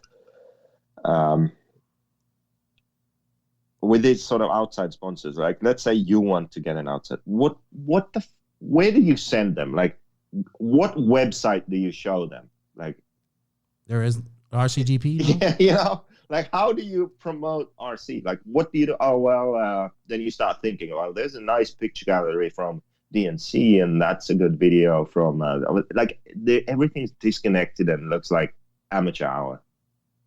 Seriously, like if you have a serious company that would actually, oh, this is cool. Like they see a RC video, they're like, we want to get into this somehow. How do you do that? Like you have to compile your own presentation and make it look like it actually is something, when in reality it's nerds in a field for 16 hours running 12 minutes a day. You know? Okay, Joseph. We need to figure our shit out first before we get these outside companies. You've had many rants today. So here's just one more rant. So to whoever asked this question, the outside company that you can get as a sponsor is the one that's your best friend or your wife's brother or whatever. That's it. You know, if you don't have a connection like that, just forget about it. I still think we should look at companies that have machines to move dirt, because we, move dirt with machines. Yeah, well, go look at that. Right. Mike Anderson had a question about Ryan Cavallari to raw speed. We covered that. Kyle Hirano, thoughts on boiling plastics like A-arms in water to make them stronger? I don't think it makes it stronger. I think it makes them flexible. Well, that kind of makes them stronger because it's more flexible, not as brittle, So right. Yeah. Ask Tebow. He boiled his Kyosho arms at the Worlds. I'm sure Kanai was happy. Posted a picture on Facebook. Now you're getting all savage now. Yeah. This was 2010. Rupert's coming out. Panu Kenari, is he from Finland? Who? Panu Kenari. Oh, I know. Panu Kinnari. Is he a friend of yours? No, but it sounds like his Finnish. Would RCGP be better with no factory teams and only privateers and factories supplying chassis to multiple teams? Sort of like in NASCAR, factories are the ones with the money, at least today. So I can see the point in getting factory teams like to Scampi, participate. Scampi Rosso? Though. Yeah, it's kind of like Scampi Rosso. I don't know if NASCAR is a good example, because NASCAR is dying of slow, painful death. Yeah, I mean, a combination of both is the best way. Like, let's say that Associated have a team, and then they have fanatical Associated fans or distributors or something, and then there's a second team. Yeah, I think a combination of both would be the way. Dude, let's do this the Assault RC question real quick. I want to. No. Yes. No, I don't want to. I really, this is interesting to me. Oh. Please. Okay. 5 minutes. What's the question? 5 minutes. I'm not guaranteeing more than a one-word answer. Before I go on, we need to do the invisible speed intro. Oh, that didn't work. Hold on. You are now locked in to the Assault RC Invisible Speed segment. Check out AssaultRC.com for the latest products for all your performance RC needs. Featuring the best lubes and specialty tools on the market. Use promo code LEFTY19 at checkout for 10% off your entire order at AssaultRC.com. Welcome to the Assault RC Invisible Speed segment. This is the part of the podcast dedicated to your setup questions. And even though Rupert's tired and it's exactly 2:40 a.m. and I'm recording this, he's going to answer this question. All right, Rupert? It depends. Dude, it's 2:40 a.m. here, and I've got to get up early. I've got to record tomorrow. So, okay, this actually started a big conversation on the post. It's from Dak Simonelli. He says, how can you tell if the center diff is too light or too thick? Seems like I'm having best of luck with half full diff fluid with very light oil. Can the level of fluid have an impact on the feeling like the weight of the oil? Now, he then goes on to say something, because some guys are kind of disputing with him. He says he's been using 45 weight oil in his center diff in his e-truggy and e-buggy, and he loves it. And he says, okay, well, I've identified the problem. No. Let's go answer his. Don't be rude. Let's answer his question first, because he swears he swears down by it, right? I identified the problem. He runs e-truggy. What the hell is that? Well, it's gaining popularity. Oh my god! It's gaining popularity. Haven't we talked about diffs on this already? No, but this is interesting about the actual amount of fluid. 45. Okay. No. How did he determine that 45 was the right, like not 50 or? But 40, I mean, like, have you ever heard of anybody putting? No, I haven't. Maybe it's like Here's the 450 CST. But that's still super light. Like, wouldn't your car just diff out? Yes, it does. Okay, but let's answer the first question about the amount of fluid in diffs. Okay. Yes, if you put less diff fluid, then it's going to act thinner. You know, if you just put a few drops or you put it full, you know, it's going to be different. Same weight oil, but it's different. Mm-hmm. Not thinner. I mean, less oil, similar to thinner. Mm-hmm. Just like if your diff leaks, it's almost empty, you'll notice. Yes. You know, it's going to start diffing out. That's how it works. The point with diffs is keep it consistent. Always sort of fill it the same amount. You know, just change the viscosity, keep the amount the same. That's how you do it. So why does he like the thin oil? Well, it doesn't. He could run 1,000 or he's 450 or almost empty 5,000. It's the same shit. Okay. Once you go to a certain point, if you go even thinner than that, it does make a difference. Okay. When it's really thin like that, I see what you're gonna say. Go ahead. It's easy to drive on power, and that's probably how maybe he's whatever car he's running. Maybe it's like very stable off power. Okay, fine. And then when he gets on power, because the center diff is very thin, what happens is it's not very four-wheel drive. The rear tires don't drive much, so the front drives more. The car starts to accelerate. Front gets light, the power goes to the front wheels. The front tires start spinning.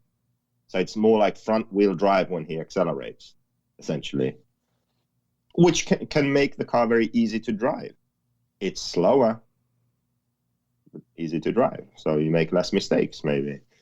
But then the downside of having a thin center diff is off power, it's more twitchy. So let's say you come to the end of the straight, you want to turn, it's kind of nervous and twitchy. So if his car isn't nervous and twitchy, then it's easy all around. But most of the time, a thin center diff gives you more off-power steering, so it can make the car nervous in those situations. But yeah, like I said, on power, it's just so easy to drive. So he thinks he's found some magical solution. But yeah, it's way faster if you put a bit thicker oil in the center diff, because you have more drive, more acceleration. Mm-hmm. So just for clarification, so you think like once you get to like 1,000 weight oil, it doesn't matter. You can have 1,000 weight oil in there. You can have 45 like he does. It doesn't matter. For the center diff, I would say no. I think rear diff is more sensitive, because the rear diff, you can probably notice a difference if you run 1,000 or shock oil or grease. Because so much power is going to the center. All the power is going to the center. Yeah, I think there's so much. Yeah, I think. Yeah, I haven't actually thought like why would that be? Why? I think it's because there is more friction, more going on between that actual diff and the wheel when it's in the center. The rear diff is kind of direct to the tire there. And also the rear end is more sensitive anyway to traction changes, you know, because you tend to sort of lose rear end grip. That's what happens, you know, in corners or when accelerating or hitting bumps. That's what slows you down or gets you in trouble. You're losing rear end and traction. So the rear diff is important because of that. Center diff, not so much. You don't notice those small changes as much. So yeah. Also, but wouldn't the thinner oil in the center diff affect longevity of that diff? Like if you ran really thin oil, you obviously like, and you try, I mean, but if diffs are good, then it should be fine. I mean, it will wear out quicker. Like the diff cup. Like you couldn't run, you wouldn't be able to run a 40. Everything's gonna wear out quicker. Right, but you wouldn't do that to go run like say we're running nitro to go run a 45-minute main. No, I think you could. Really? You should try it. I want you to try it. You can. I mean, for example, Kyosho had these LSD diffs. Right. And sometimes you would run like no silicon oil in it. Mm-hmm. Like you could run it that way where you put like real gearbox oil in it. Okay. You know, and that was, I mean, yes, it sort of, it locked with friction, but still, I don't know, like that was kind of weird diff. Like what was it called? Tactical, what did they call back in the day? Like, tactical diffs or something like that too. Like Fiorini made some. Yeah. They were really different though. But I don't know, man. To me, it just seems like that oil is so thin. It's like 10,000 weight oil in a center diff burns up in 45 minutes. Like, and you can notice a difference. You know what I mean? But see, that's not the point. So if the super thin oil, it burns up, but so what? It's still thin. Like it starts off thin and it ends thin. Like the diff will mechanically hold up, I think. Yeah, everything's going to wear out more, but you can still finish a race. I think that's going to be a problem. I think like 45 weight is just so low. Like, I don't know. But I guess it's lubricant and it doesn't matter, does it? Yeah. So like, okay, I'm sorry, because I'm intrigued by this too. So that would be like almost like running a slipper clutch on his car, kind of. Well, I mean, like, not really the same thing. But like I mean, the same idea. Yeah. I get your idea. Yeah. Now, he runs e-buggy, right? And e-truggy, so it's a shit ton of power, right? Couldn't you just kind of tune that out of your ESC and your radio and just run a thicker diff so you get that better handling characteristics as well that you're looking for? Yeah, that's what you should do. Actually, it's funny because for me, I always seem to have to run thicker center diff oils in e-buggies. Yeah, and even in truggy because you kind of, Why do you run the thicker? Why do you think you need to run them thicker in e-buggy? Because of the power? It just like, it's like, it just dips out and my front tires are pizza cutters. Yeah. On the straights in e-buggy. I don't know, you know, man. so. It kind of goes against everything that I've learned, like, known for the time I've been into RC, like, you know? But apparently he loves it. And it's been a maybe big he discussion. runs on, I guess he would typically run on medium to loose tracks. Yeah, I think so. If he runs on loose tracks and his car's kind of numb off power, then it's easy to drive. I think you could only do that with e-buggy, though. I don't think you could do it with nitro. Nitro doesn't make the power that e-buggy does instantly. Is the clutch and stuff. Well, you can do it with nitro too. Man, I want to see. I want to try this. I want you to try this and let me know how it works. Okay? So you don't think it's okay? You don't think it's absolutely crazy that he's running 45 weight oil in his center diff? I don't think it's the way to go. Okay, but you don't. Yeah, he can run it. Interesting. All right, Dax. I think he's going to be happy with that answer. Thank you for the question, Dax, and good luck with your track up there. He's got an indoor track up there in the Pacific Northwest. And I was very intrigued by this question, so that's why I pushed for you to answer it. So thank you for answering it, man. And you know what? We're gonna go into our call-ins that we done. These call-ins were a test that we done with our patrons and a few select people to just so I can get a little idea on how to use the system. Wait. So what happened? Hold on, let me finish. Wait. What? Important emergency announcement. What happened? So I was still on the top 25 page, and I saw they have top 50. I click. I'm not in the top 50. Yeah, I know. Yeah, but get this. Martin Olanka has retired, is in the top 50. Jessica Paulson is in the top 50. I'm not even in the top 50. Well, that's funny. You suck. That is funny. But all right, but thank you for interrupting me that you aren't in the top 50. Yeah, okay. Now you can really go cry in a corner. Yeah. So we're introducing call-ins to the podcast here. I think it's going to be very interesting. I think it's going to be a fun edition. I don't know what's going to happen.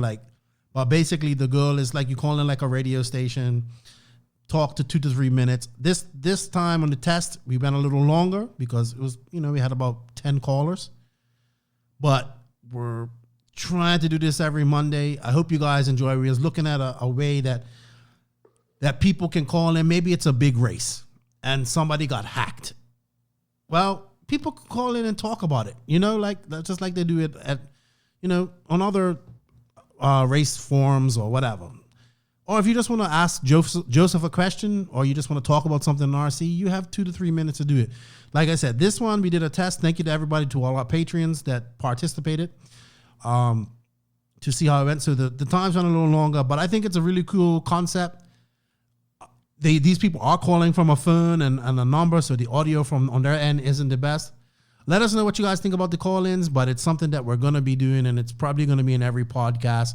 I don't know if it's going to be an hour long each time, but yeah, here it is. The new call-in section. I think we'll reveal who the sponsor for this is next week, but it's already a sponsor anyway of the podcast, because I think we're not going to be doing the Grassroots Racer Spotlight, because it's just getting harder and harder for me to find people to come on, man. And I don't know if people don't like being called grassroots racers or whatever, but I think this is a very interesting part of the podcast. And even you had fun, Joseph. So, and Joseph is being a dickhead, as usual, like an extra dickhead in this part, such an idiot.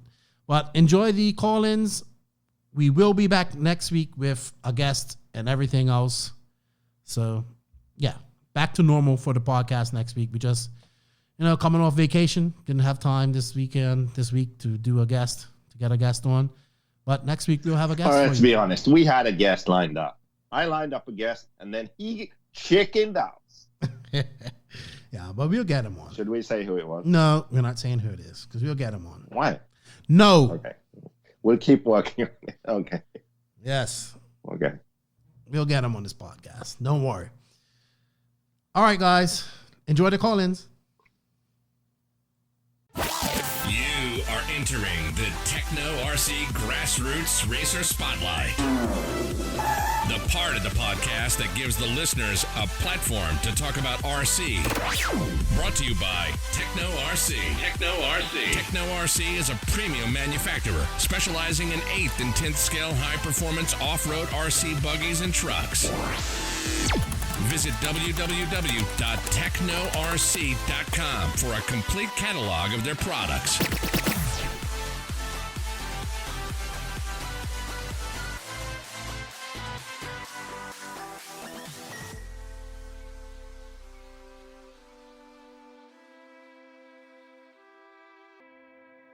So Sean. What's up, Sean? How you doing, Sean? How you doing, man? Hey, could you hear us talking just now before you came online? Yeah, I hear Joseph is having headset problems. He's supposed to be at home. Like that. He's supposed to be at home, but he's traveling. It's always Joseph, and it's always late. How you doing, man? Hey, it's always some people have to work. I'm doing fine. I'm doing fine. Yeah. What you up to this weekend, Yep. RC wise? This weekend we have U4RC going on at CTRC at Cody Thompson's house. Okay. So it's round one of our winter series. So of 7 rounds. So we got 7 rounds, 2 throwouts, and it'll go all the way until about May 16th. All right. Cool. Joseph, are you going to the Adelanto shootout or Adelanto for that race? No, it's Anaheim too. See, that track looks so badass. Are you going, Sean? Yeah, I'm going to go to the Stadium Nitro shootout. Yeah. Joseph, you're gonna. Yeah, I know that a couple of us are from this area are all going to go down there. Really, Joseph? That badass track to go to Anaheim too? But I know that's your thing. It's going to be freezing. Where are you right now, Joseph? I'm on the 57 freeway. On the 57. No, I mean where's your stomping grounds? I know you're in the California, but you've been hanging out at OCRC. Is that what you've been doing? Yeah, today I was at Revelation. Oh yeah. Okay. Hey, Sean. I know right where Revelation. I have work up in that area, right next to Revelation, so I'm always in that area. What's up? How do you like your No Name RC podcast shirt? Oh, I love it. I wear it all. Well, I have 2 of them actually. I know. Because I had to buy one just to get stickers from Mr. Rupert. You got stickers. You got RCGP stickers before me. Isn't that something? I know, and I don't even have a Nitro car yet. You know, I'm going to bring you some No Name RC podcast stickers when I come to DNC. Nice. Well, I'll have them on all my stuff, so for sure. Hey, so I have a question. How does this call-in system work? So you heard us before. Yeah. So is there someone in line now? Yeah. Do they hear what we're saying? There's 2 people in line, and they can hear what we're saying. Oh. Yeah, they can hear. It said when I called in, there was like an automated attendant saying that you're going to be put on hold. You're going to be able to listen to the show, and when you're online, you're going to hear a tone, and that's telling you when you're online. That's we have to ask these 2 idiots who are waiting right now if they can hear us. They can. They just heard you saying, call them idiots, you idiot. Yeah. All right, Sean. Well, I'm Okay, going to... Sean, get the hell out of here. We need the next guy. Thank you for your time, well, dude. Thank you guys. Yep, you guys have fun. Hey, have fun this Always weekend, a and good blast. luck at your race, all right? All right, let's see who's next. Hello. Welcome to the No Name RC podcast call-ins. Who am I speaking with? Oh, can you hear me? Yeah, I can hear you. You record, get it on. Is this Lucas? Yes. What's up, Lucas? How you doing? Could you hear us? Could you hear us when you were waiting? I don't know what JQ said. His reception in Finland does not work well on my phone. I mean God bless America. I'm in California. I'm calling from T-Mobile. Finally, okay, I can hear you now. Thank you. When you was waiting online, could you hear us talking to the other caller? I could hear you. All right. I could hear you. So you heard Joseph. Why You heard Joseph call you an idiot? Hold. No, I do not. Did you know that you were on hold, or were you trying to talk? Like, hey, I was trying to talk. You know what? I blew my whole load. Now I have nothing to say. Hey, so Yeah, Lucas, see? are you going to SIC this weekend? I mean, next weekend? You know, you'd have to ask Brent Dents for that one. Okay. But yes, I'd like to be. I think we kind of need you to go because we got like 20 guys going, and they're going to need part support, and we need you to right? take the white whale up there. Everyone and keeps asking. Yeah. We're going to SIC. I'm like, Brent, are we going to SIC? But isn't he He's going to? like, I'm sick. That's Chili Bowl weekend. Like, that's not what I mean when I say SIC. That's Chili Bowl weekend, so he'll be out. So anyway, hey Joseph, you have anything to say to Lucas? Lucas, you want to say anything to Joseph? You can be rude. Joseph. All right. Joseph, every time I ask you a legitimate question online, you got to be like some smart ass about it. What's up with that? I can't even remember you asking me any questions. I know, exactly. That's At least you're getting more than one word answers, Lucas. Maybe not. Yeah, I know. You know what? I don't need no smart ass answers. I get so many questions. Answers. I get so many questions. I need to save my words. You don't save it when it comes to politics, though. No, that's different. Do you remember eating s'mores the first time at Fall Brawl? I do. Oh yeah, because you met Lucas the first time there. You knew Lucas before you knew me. Yeah, they pitted next to me. Cool. Yeah. Hey Lucas. I was literally pitting one Go ahead, Joseph. Sorry. chair and a table in a ditch. Hey Lucas. I was You didn't pitting. even have a table to begin with. Sounds I about didn't right. have a table. Yeah. Or I chairs. flew in. I had nothing. I just arrived. I You had had an nothing. OGO bag and my car and a ditch. We're like, And that's it. come on over here, JQ. We'll keep you Yeah. warm, buddy. You didn't know what you started Yeah. when you done that, Lucas.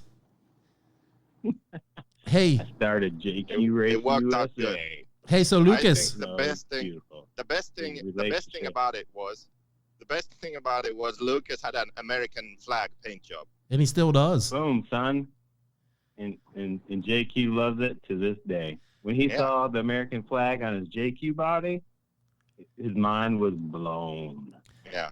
Hey, so Lucas, I'm gonna get you in the podcast. We're gonna talk about your average Joe racer and your year that you had because you had a pretty good year traveling. But I got some other callers in the line, and you want to say a quick shout out before I go? All right, shout out, everyone. Shout out. All right, man. I hope you make it to SIC, and thank you Wait. for your time. What happened, Joseph? Yeah, thanks, Lucas. Yeah, Keenan. Okay. When you get the next caller online, Mm-hmm. how about we just have them ask us a question Yeah, and sure. we answer it? Cool. No one cares about you broing down with everyone for 10 minutes. All right. Okay. No worries. Thank you. Talk to you later, Lucas. Yeah. All right. Bye-bye. Okay, guys. Bye. Thank you.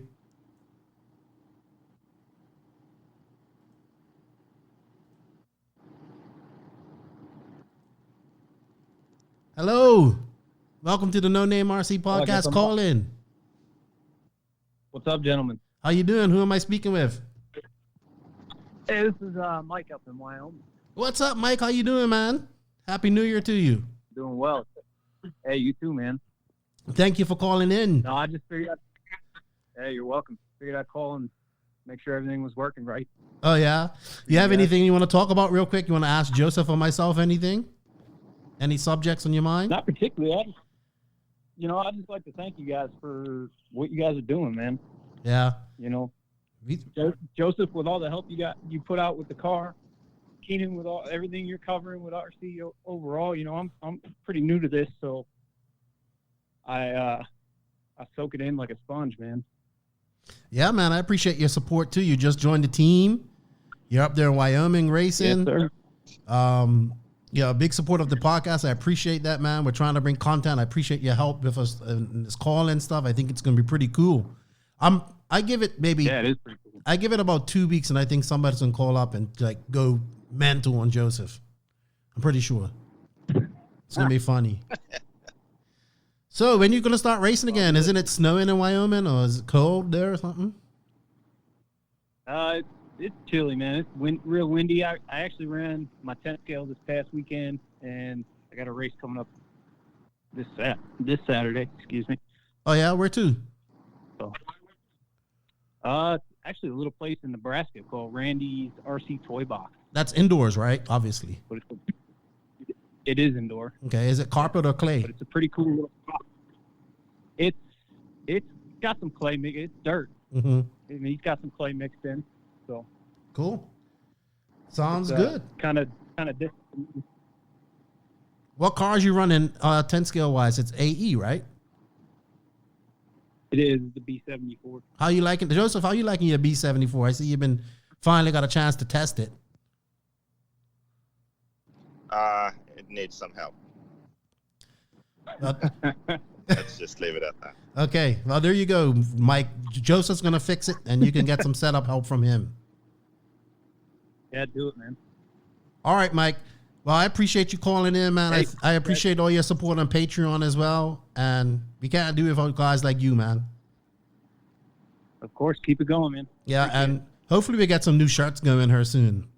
We're probably gonna have a Patreon Yeah. giveaway here shortly.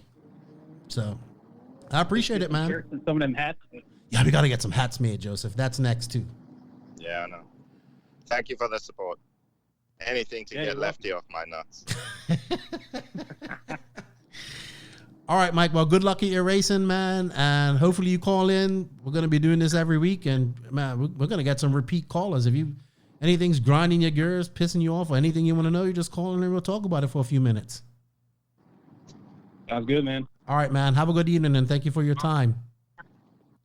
Yeah, you too. Take Bye-bye. care. Bye.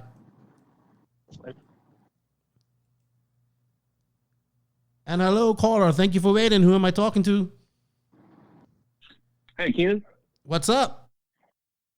Who's this? Hey, this is Julian Olivanes. How you doing? What's up, Julian? Hey, how you doing, man? Doing pretty well. Sorry about the voice. I'm a little sick now. Oh, yeah? But no, doing pretty well. Just want to call in, help you guys out, however I can. Thank you. Hey, man, when are you going to start racing again? How about yourself? I'm good. I want to know when you're going to start racing question. again. Yeah, I graduate college in about a year, so hopefully after then I can pick it up. But yeah, it's been hard with the timing, with school, with everything. It's been difficult, but hoping to get back out on the track, hopefully in a year and keep kicking ass. So, Hey, Joseph. I try and follow as much as I can. So. Julian's a fast young guy from Midwest, Chicago area. He actually, he knows Sikora, Carlos Sikora and Richard Sikora, because when they went to the Nationals, none of their credit cards worked, and they ended up helping them rent a car and all that stuff. Julian and his dad. They flew in the 2017 Nats, and we were able to help them out because we were the only people they knew in Chicago. So we picked them up at like 2 a.m., helped them get a car, and make it out to the Nats. So just happy to help. We met him at the Hutto Nats in 2016. Right, in Texas. People. Yeah. He wants to go racing again. We're trying to get it started down here. Anything you want to ask Joseph while you got him on the line, Julian? This might be a long question, so however quickly you want to answer it. I really admire you, JQ. I'm a mechanical engineering student. At some point, I do want to start a company of my own, and you kind of, I admire what you have done, what you've accomplished on your own. What have kind of been the hardest things along the way, or if you could name like one or two things that like really were difficult that you weren't expecting along that path? Well, thank you, first of all. I think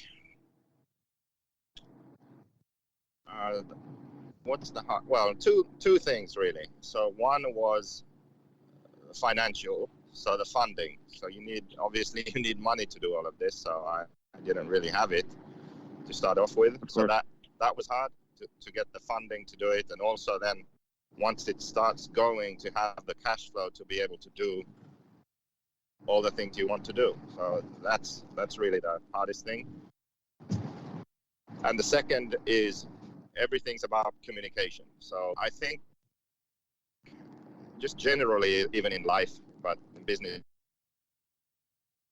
it's not necessarily the ones who have the most knowledge, it's the ones who can communicate. And as everyone knows, I'm not really big on communicating, not really good with people, and I don't, just like I prefer to be alone and do things alone a lot of the time. I'm not like this super social person.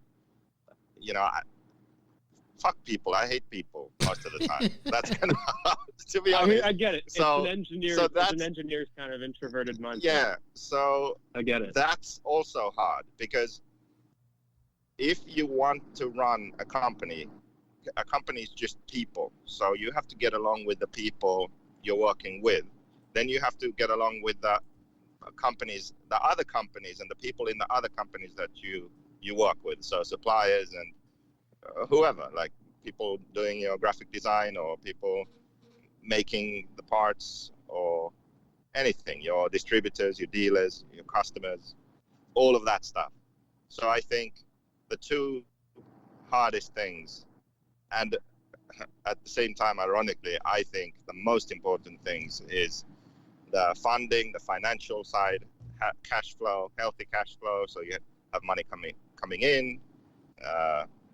You can use it to, grow your business, run your business. So that's one side. And then the second thing is communication, communicating with people and maintaining good relationships with people, because everything at the end of the day is just about who you know. And you've managed to burn a lot of those bridges every day. So anyway, yeah. I don't know, actually.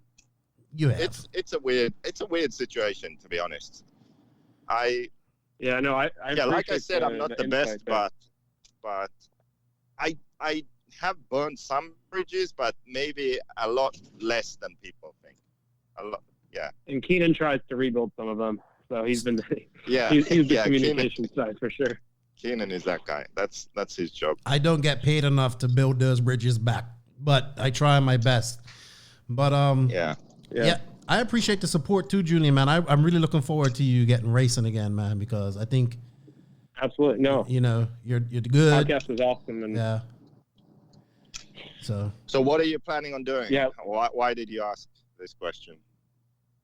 Oh, I mean, I'm finishing my last year of college, so I mean, down the road, I know that I want to start something on my own. Probably not within the RC industry, Good more or choice. less obvious reasons,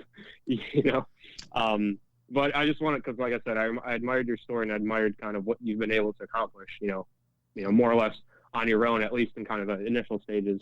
And I think I've learned a lot from you and from your story. So it was just interesting to me. And it's been good to kind of at least hear for a couple minutes to talk and ask you. So I would say that unfortunately I was interested in something where the industry is so small, because if I had applied myself in the same way in something that was bigger than RC racing, I think my situation could be a lot different now. Right. So it's just that RC is so small that even if you're sort of semi-successful and you have a good brand and the people in the industry and you do well, it's still nothing. You're still nothing and nobody. So exactly. If it was something bigger, then if it was something bigger, even if you aren't really the biggest, you're just kind of a small player, but you have a good product and good marketing and a good following, you'll still make good money and it will still be something a lot more successful than most things in RC. So don't get into That's RC, Julian. I've always wanted. I take things step by step, one at a time. So we'll see kind of where the road ends up. But just step by step. Right now, I got to focus on the semester. I just got back to campus, so just piece by piece. Cool, man. Well, I hope to see you racing this summer, and don't hesitate, man. We're trying to make that. We're going to do this call-in thing. I think it's going to be popular, and we're looking for regular callers. So I guess I'll be hearing from you some more. And thank you for the support, man. I appreciate it on Patreon. Really, I do. It goes a long way. Yeah, absolutely. Thank you guys for what you do. So Thank you. it was a good little chat here. I appreciate it. All right, Julian. Have a good evening. Talk to you later, bud. You too. Bye-bye, guys. Bye.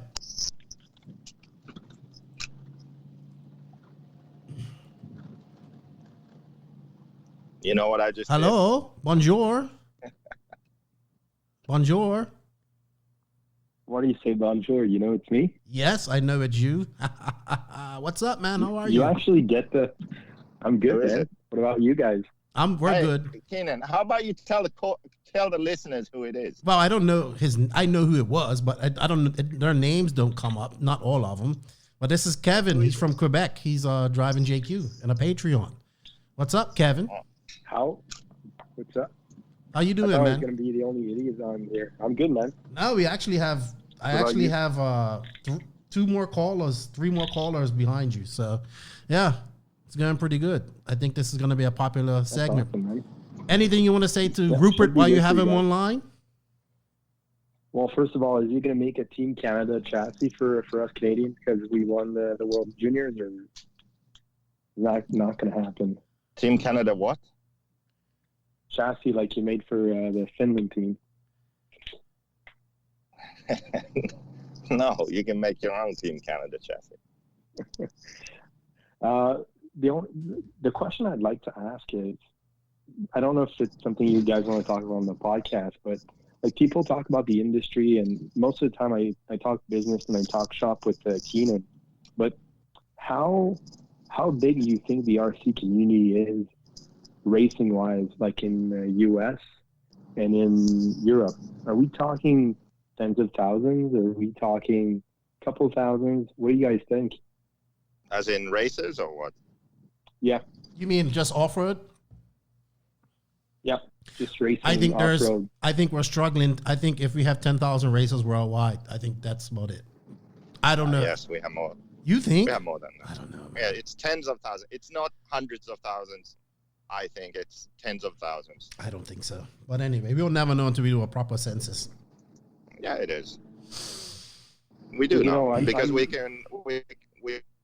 know sort of how many cars all brands sell in a year, and we know that everyone racing doesn't buy a new car every year, and we know how many racing licenses there are. Yeah, but so in America, nobody's really signed up for Raw, so you wouldn't know. Just the 200 and something people that do the Raw Nationals, you know. So I don't know. It's interesting. Like me and Keenan get to talk once in a while about business, and I compare it to the industry are working in the sports, and you got to deal with MOQs with factories and stuff like that. So I'm surprised to see, like you say that everybody's struggling, but I can see it because the MOQs are going higher and higher. And if you think about what you guys sell at the output, it's surprising. There's so many people and so many chassis. Well, let's say like 15 years ago, Mugen might have sold like 7,000 to 10,000 8-scale buggies a year. Now they maybe sell 2,000 if they're lucky. That's a huge drop. So that gives you an idea. But that's not only because the market's worse. That's also because there's more competition. Back then it was only a handful of brands. You know, it was Kyosho and Mugen mainly, and then a bit of Chrono and whatever. Bergenzonis, Thunder Tigers. I can't remember even what brands were. Yeah, Bergenzonis.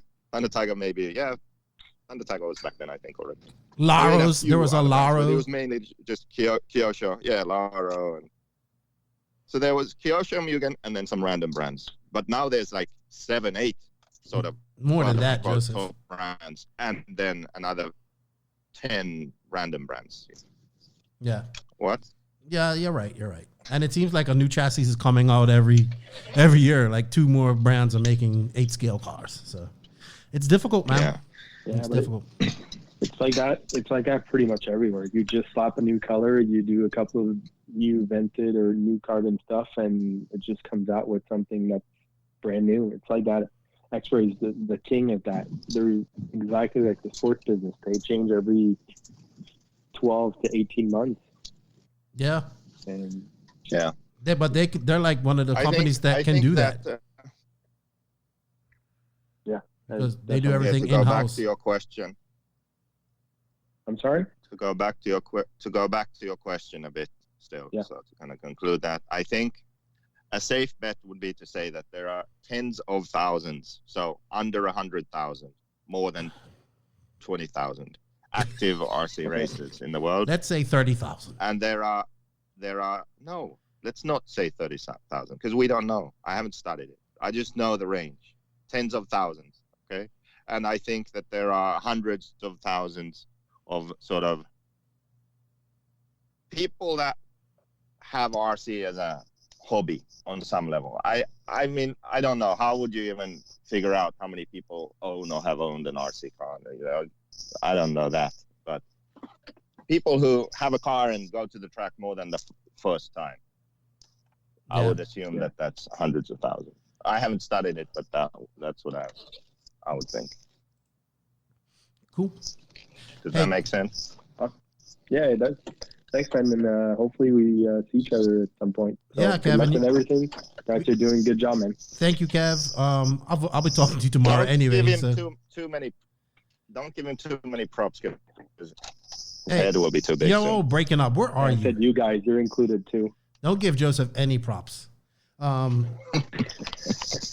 right, Kev. That's what I just said when I was breaking up. All right, Kev. I'll see you tomorrow, man. I'll talk to you tomorrow, dude. And thank you for the support. It's greatly appreciated. And thank you for calling in and helping us test this out. Yeah, man. Take care, guys. Okay. Au revoir. Bye. Bye-bye. Is he a French Canadian? Yeah. Oh, yeah. Oh, you're still there. You are? Yeah. You speak French? Yeah. French. I was at the Beach RC race a couple of weeks ago. And the one that you were supposed to go to, Joseph. Made fun of my accent. I've heard that French Canadians are all assholes. Oh, I'm a huge dick. Oh, yeah? You would fit in That's just perfectly what there, I'm on. Joseph. You would fit in perfectly there. I know. All right, Kev. I'll talk to you later, man. All right, man. Thank you. Bye-bye. Take care. All right. Let's see. And hello. How are you? Who am I talking to? This is Joe. What's going on? What's up, Joe? Oh, it's Joe. What's up, Joe? How you doing? Nothing. Is this Joe Bonehorse? No, it's Joe Zaire. No. Damn. Insulted the second I fucking. I'm just kidding. Joe Zaire ran out of talent, man, and you've got another podcast going. I had a name in my brain the other day for it too. I'll think of it in a bit. For now, we're just going to call it the Cauliflower Ear Podcast because my ears are just totally screwed up right now, and we couldn't think of anything else. All right, cool. I posted on a Lipson deal tonight, and I'm going to get it everywhere tomorrow. I just ran out of energy. Oh yeah. So you've been doing a lot of. Hey, you know what? I know you're from that area and all that type of stuff, but Seth and Dalen kicked ass at the Hobbyplex this weekend. He lapped Jared T-Bone Nitro Buggy. Yeah. Uh-oh. Yeah. Yeah. That's pretty good. Yeah, he kicked it into another gear. He's going to be probably untouchable in the local area this year, I'm guessing. Well, he's going to be going to like DNC and all that too as well. I think he's been put on the travel team. You know the best thing about that? What? He ran a Tekno, so Tebow has no excuse. Exactly. I mean, man, he's been putting in the wheel time lately. Tebow has. He's always been at fast lane, but he's been doing mainly 10 scale. So I don't know what his deal is lately. Because usually before, when he's slowed down a little bit, he hasn't been putting in the work, but he's been putting in the work. Yeah. I think, well, that's Seth kind of goes to that track a lot, but then Tebow goes to that track a lot too. But Seth goes to that track a lot, and he knows it. But he did well in California the other day too. Like Joseph, you didn't even know who he was. Excuse me. You didn't know who he was. I was like, man, that kid's fast. So I still don't know who. Well, he's coming to DNC and he's going to beat you. So you'll know. Yeah. Okay, DNC, I'll know. So Joe, what you want to talk? You got anything you want to talk about real quick? No, I was just sitting down here. I'm looking at a 12 scale I'm going to give to a friend of mine, and that's about it, man. Dude, they have the 12 scale Euros this weekend. RC Racing TV is covering it. The Worlds. Is it the Worlds? Yes. It's the Worlds. It's going to be like Genius Media guys. It's going to be like 50 people there then. Yeah, one of my local friends is going there. I'm hoping he makes the A out of just because there's only like 10 people anyways. Yeah. Automatics have a new 12 scale. That thing looks like it could be awesome or it could be a nightmare. It depends on what kind of wrench you are. Basically, it's like 4 tires and a piece of paper. That's what it looked like. That, and then some electronics yeah. on it. I mean, it was low profile. Yeah, it needs to be. Oh, man. So the new thing is tungsten screws. They cost about $10 a piece. And you want to get weight that low. I don't know. I haven't been racing 12 scale this year. I'm kind of waiting for this tire game to shake out. They've been talking about going to rubber. So yeah, I've just been racing 10 scale off road. I'm hoping to race A scale at the Hobbyplex a couple of times this winter. Oh, you do race a lot. You race almost every weekend.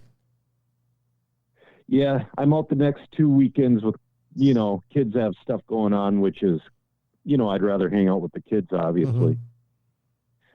But my son's getting into racing, so that gives me a little bit more excuse to go to the track and race. He's not quite there with the A-scale stuff yet. He has an A-scale that he bashes around with, but it's not there yet. Okay. Hey, He's Joe. got his 10 scale. What's up? What do you think about Ongaro racing the GT Worlds? Well, you can make an off-road racer into an on-road racer, but you can't always make an on-road racer into an off-road racer. Mhm. I think he'll immediately do well if his car is proper. Mhm. The thing about on-road is if your car is a little bit off, it's evil. Yeah. It's not like off-road to where, you know, a little bit off, but you can compensate. No, your car has to be on. Got you. His car is on. He either podiums or wins. He'll win. Car's a little bit Yeah. off. I'll just call it right now. I'll be paying attention now just because he's racing it. So. Oh yeah, he's a freak. He's. I mean, there's a reason he's almost a 2-time world champion.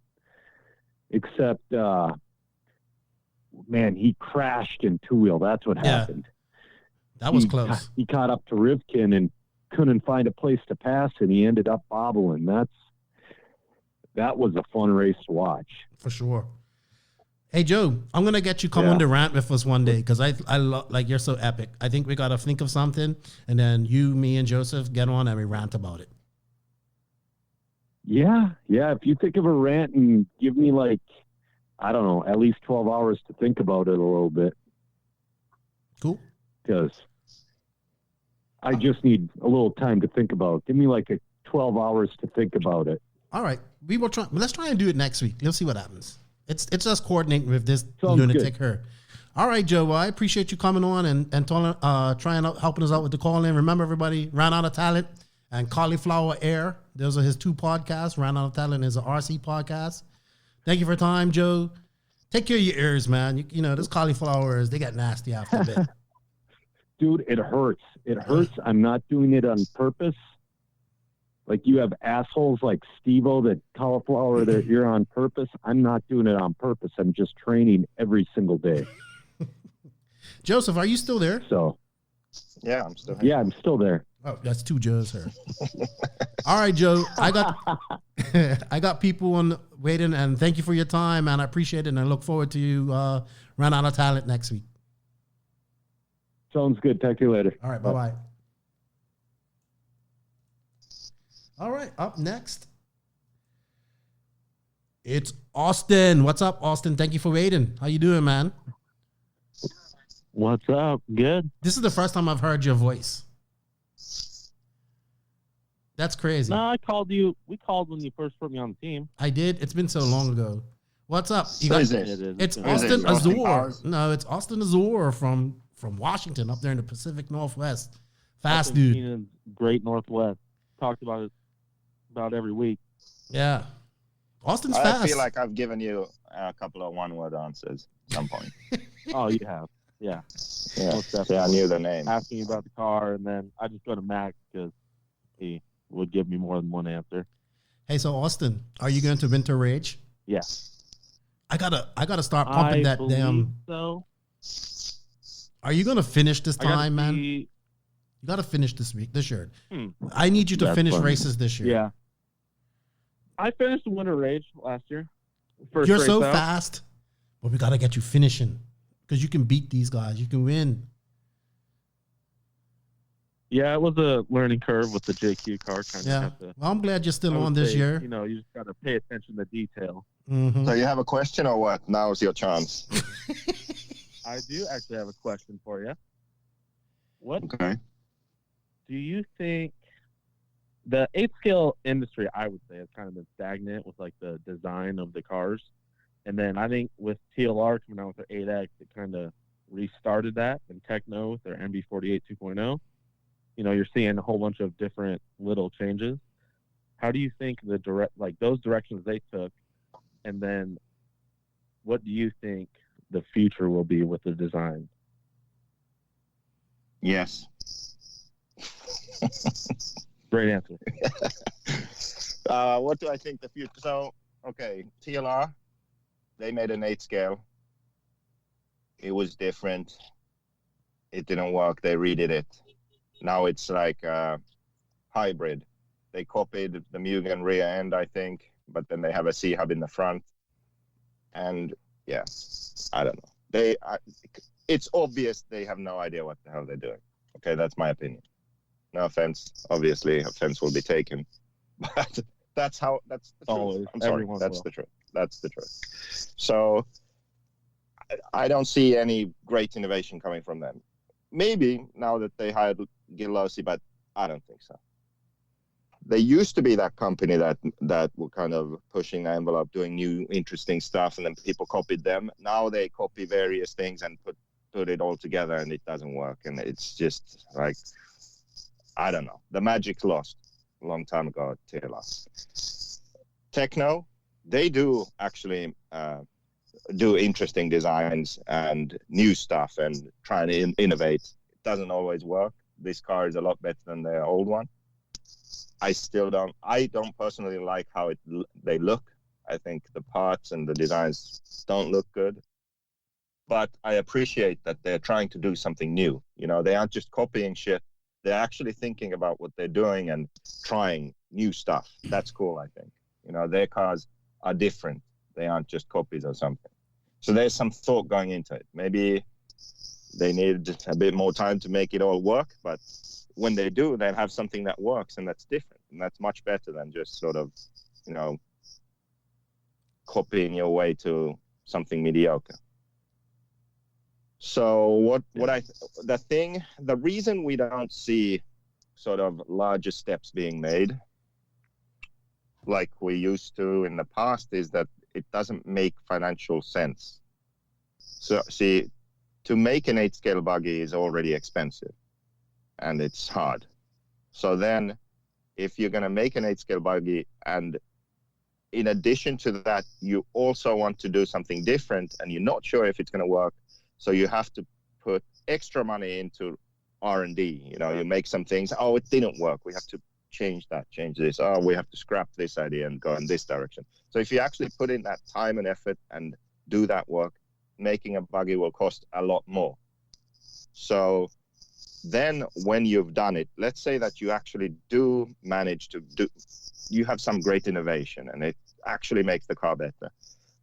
What happens is you don't actually get that many more sales because of that. The other companies will just do the same thing. If it really is something that makes a huge difference, then other companies will just adopt that.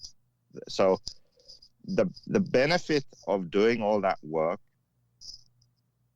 is not there financially. I think that's why the companies don't have an incentive to do it. They just, well, let's just make something that's as good as whatever the flavor of the week is. You know, like, oh, Mugen wins. Oh, let's just make a Mugen. You know, and we have S-Works who make like a Mugen, a red Mugen, and you have Associated, they make a blue Mugen. You know, like, because that's good enough. Yeah. You just do that and sell some cars and hopefully break even or make some money. That's enough. I wish it was the case that everyone would be selling well and making money, and then whoever could sort of innovate their way to something cool, they sell a shit ton of kits and it would make sense to do that. That would be a great world to live in, but fortunately that's not the world we live in. So yeah, I don't know when. Yeah, I don't know when or how that would change. Yeah, because you know, big race teams. I think that's what we all look towards. Like huge, like Ferrari and F1 and stuff. They all have sponsors that pay for everything. We don't. You use your money to develop your car, and so you know everyone compares us. Yeah, but the difference there is, motorsport. Okay, let's get into this a bit more. The difference there is that those racing teams, they don't sell the cars. They don't rely on the sales of whatever they're racing to make money. I think the situation I wish we would be in, and this is one of the goals of RCGP. You know, like if it actually worked and took off, this is where it would end up. This is like my wet dream of where RC should be, right? So we would have these 8-scale buggies just like now, and people buy them and we sell them, and there's that. But everyone wants to win the RCGP series. So what happens? We have teams with budget. We have GoPro HB Racing and Monster Energy something, or whatever. So outside sponsors, budgets. These teams have some money now. So So they pay drivers, yes, pay for their travel. What else can they do? They can develop their car. So they realize that, you know what, if we make the car really lightweight with all this titanium and aluminum and all of these things, and in addition to that, if we make a different chassis and we make some different shocks and these special pistons and springs, that's actually going to help us. Okay, so they make all these crazy parts for their car. They still sell the basic car, but they make a ton of maybe even really expensive option parts that the team runs. And it's a performance advantage. Maybe they make some ridiculous, diff gears. Really lightweight, but they last for one race. But it's a huge advantage. Then it would make sense to do that. Because you want to win the series. Because you get more promotion, you get better sponsors, you get bigger budgets. It makes sense to spend money on improving your car. And then, there are crazy people in the world, and also RC isn't that expensive. So there'd still be people who want to buy all that shit. Because we aren't talking tens of thousands of dollars. We're talking hundreds of dollars, a few $1,000s. People have that kind of money. They want the same car as Ongaro or Ryan Mayfield, As we are right now, it doesn't make sense for Mugen to do some ridiculous option parts like that, or make some really unique parts for Drake or Mayfield or Robert. There's no financial incentive to do that. There's no reason for them to do that. So they don't. But in the world that I just explained, there would be, and it could work. You're using other people's money to further your racing efforts, to win, to sell more basic cars, to sell more factory editions, then it makes sense. So that's where I want to get, but we're far from that at the moment. Yeah. That's actually a really good answer. That's way more than one word, eh, Austin? Yeah, it was. Oh, yeah. He got deep. Yeah, that was more than his one-word responses on Facebook. Cool. Yeah, but see, that's how the real world works. That's how motocross works, supercross, NASCAR, all this racing. That's how it works. But we in RC, we're just fucking nerds in the field. Everyone fucking doing their own thing, and no one wants to collaborate. Yeah, that's how it is. Nerds in the field. Hey, Austin. Yep. We have to if I don't stop him, he's going to go on for 30 minutes, and we have two more people lined up to call. Good luck at Winter Rage. And I'm still waiting for my pictures, man, so we can make that announcement about you. And I need to start pushing this fundraiser that I'm doing for Randy Sides. I need to at least raise $200-$300. So I know. All right. Yeah, we'll get it shared up. All right, dude. Well, thank you for your time. Tell the boys I said hello, and I'll talk to you before Winter Rage. Good luck, man. Thank you for your time. Oh yeah. All right. See ya. Bye bye. And hello. Thank you for. Hold on.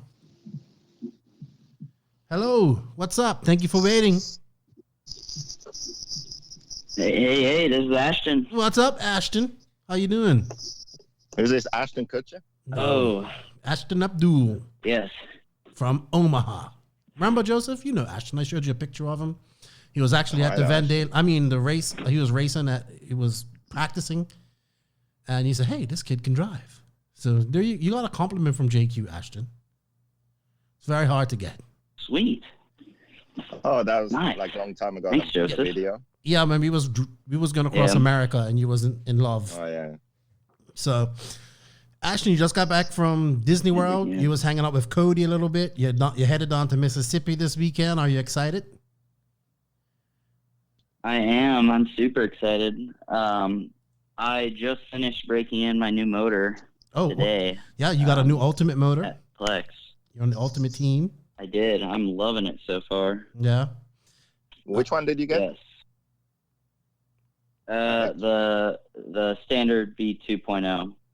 I got the Drake in. The Drake in? The one that's been broken in by Drake, yeah. Yes. You didn't tell him you were a JQ driver, did you? No, Brent sells them. Brent sells them already broken in. And you and he put sand. Yeah. He put sand in them if you run JQ. Don't listen to him. You and Drake are cool now. Oh. Don't listen to him. Yeah. You're always messing things up, Joseph. You got any questions for Rupert here? Yeah, Ashton, do you have a question? I don't know. Not really. just kind of just shooting checking shit in with you guys. Hey, Ashton is I'm gonna have Ashton on the podcast, right, Joseph? Because I get tired of everybody saying that kids or children, young guys can't do RC. This kid's doing it all on his own. Working, I'm trying to get him to come DNC. I even spoke to your mom about you coming to DNC, but I know it's not going to be possible because of school. But he is going on to hang out with Cody and Mitch at Flowwood this weekend for January Jam. So that'd be good for you. Flowwood's a nice track. You'll be liking it. You like them indoor type of tracks. You're a hobby black sky. And hey, keep an eye on Mitch. Keep an eye on his wrenching. Someone needs to keep an eye on him. He'll be all right. He gets kind of out of control. Yeah, he gets out of control. Joseph, calm him down. He gets off the wall setups, and Joseph just doesn't get it.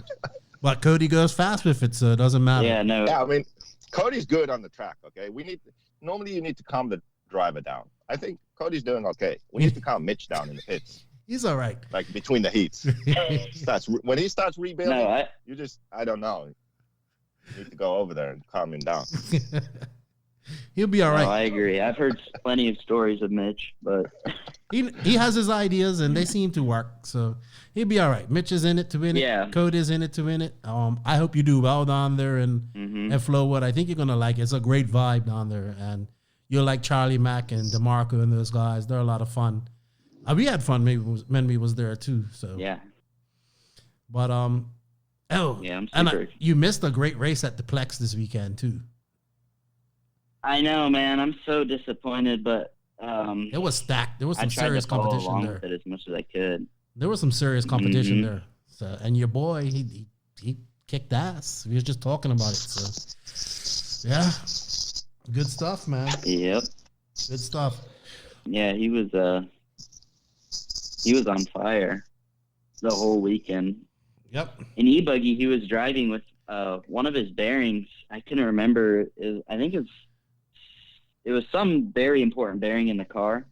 It was gone like within the first couple of minutes of the e-buggy main, and he was driving without it for the rest of the main. Yeah. Hey, guess what? So. Go ahead. Sorry. Go ahead. Finish. I'm sorry. I wanted to tell you something. No, I was done. Pretty much. Joseph met Connor this weekend. Connor Ehlers. Oh, really? How was that? Met him. No, he was too busy. Yeah. I mean, I just got my ticket from him. And he just used him and went. Yeah. Typical JQ. Used him and left. Yeah, he was busy. Took a picture of him. I was talking to him yesterday. And, Connor's going to be busy, man. It's a cool dude. I like Connor. It's a cool dude. Very cool. Conor McGregor? Yes. Always got to be stupid, man. Always got to be stupid. Okay, how many more idiots online? Stop calling. The only idiot online is you. Let's get through this. I need to go. Ashton, have fun. We need to set a time limit to this. Ashton, have fun in Mississippi, and have fun with Cody and all the guys down there. And I wish you luck, man. And we're gonna get you on that podcast. And keep doing what you're doing, man. Keep it up. Alrighty, man. All right. Thank you for your time, dude. And I'll talk to you later. Alrighty. Thanks, boss. See you. All right. Bye-bye.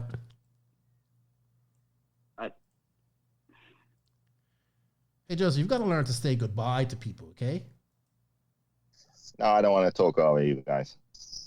You do it. I say silent goodbyes. Hello. It's just no one's here to listen to us saying goodbye. Shut up, Joseph. You're just it just must be a finished thing. What's up, Jeff? How you doing? Hey, this is doing pretty good. Doing pretty good. I guess enjoying getting called an idiot here late on this Tuesday evening. Is this Jeff Alessi? It's Jeff Warner. No. What's up? Jeff Warner. First time I heard your voice too, Jeff. I kept hearing. Yeah, it's the first time. I was hearing all those stories about JQ's one-word answers. I wish the first time I communicated with Joseph, it would have been a one-word answer. I had asked him a question about some camber links on the LV, and I didn't like a setting, and he basically wrote back and said, "Well, you must be driving the car like a pussy." And I thought, "Oh my God!" So that was my first interaction. Was that my real answer? Yes, it was. I had an LV, and I said, "Well, I don't like, you had the camber links here, and I just can't get the car to hook up." And you say, "Well, you must be just driving the car like a pussy." And I showed the answer to the guys, and I go, "I kind of like that." I drove the shit out of it. That's funny. You know what? But, I crack myself up when it's been long enough to where I don't remember anymore. You don't crack that me it's up happened. at all. At all. But no, I heard you just had Ashton on, and he's a great kid. Talk about, JQ talks a lot about in some of his Facebook lives about, if you really want to race and you really want to take the time to do it, you can do it even if you don't have the newest stuff. And that kid's doing it on his budget, and worn out tires and secondhand stuff, and he's putting it up front with some guys that are really good. So it's cool to see him doing some traveling now, and I'm excited to see what he does down at Flowwood. Yeah, it's going to be good. Mitch and the guys will take care of him. You went to the Plex this weekend. You've grown your JQ team nicely there. Dustin had a little bit of bad luck.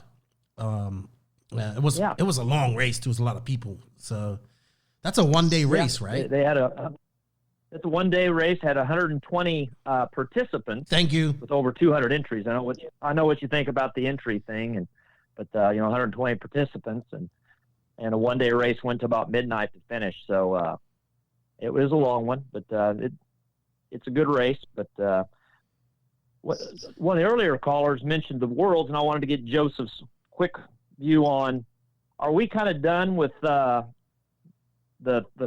30 plus guys? Any chance any of those guys wins the Worlds this year in Nitro Buggy? It just kind of seems the last 3 Worlds has been the 20s and younger. And so is the Tebow, Mayfield, Lutz. Those. You know what? That's a good question. I haven't thought about that. So it was Ongara, 18? Yeah. Rana Falcon, 16. 20? Rana Falcon was 20 because he was too young to go out. Go out party, yeah. Yeah. Who was before Tessman. that? 14. Tessman, and he was young then. Rana Falk's 23. Yeah. He was when he won. Rana Falk was 18. No, he was 20. No, because he's 23 now. I think he was. He was 19. He was close to being legal, but he wasn't. Okay. That was the whole thing. Yeah, he couldn't go out. A bit late. Yeah. So Tessman was young also. So Robert, it might have been that in 2012. That's already a long time ago. He was 22-ish. Right. Yeah. Robert? Yeah. Mm-hmm. It was. Surely he was. Are you doing Tessman or Robert? Robert. Robert's what? Might have been 24. Surely he's over 30 already. What, man? I mean, was Hara the oldest?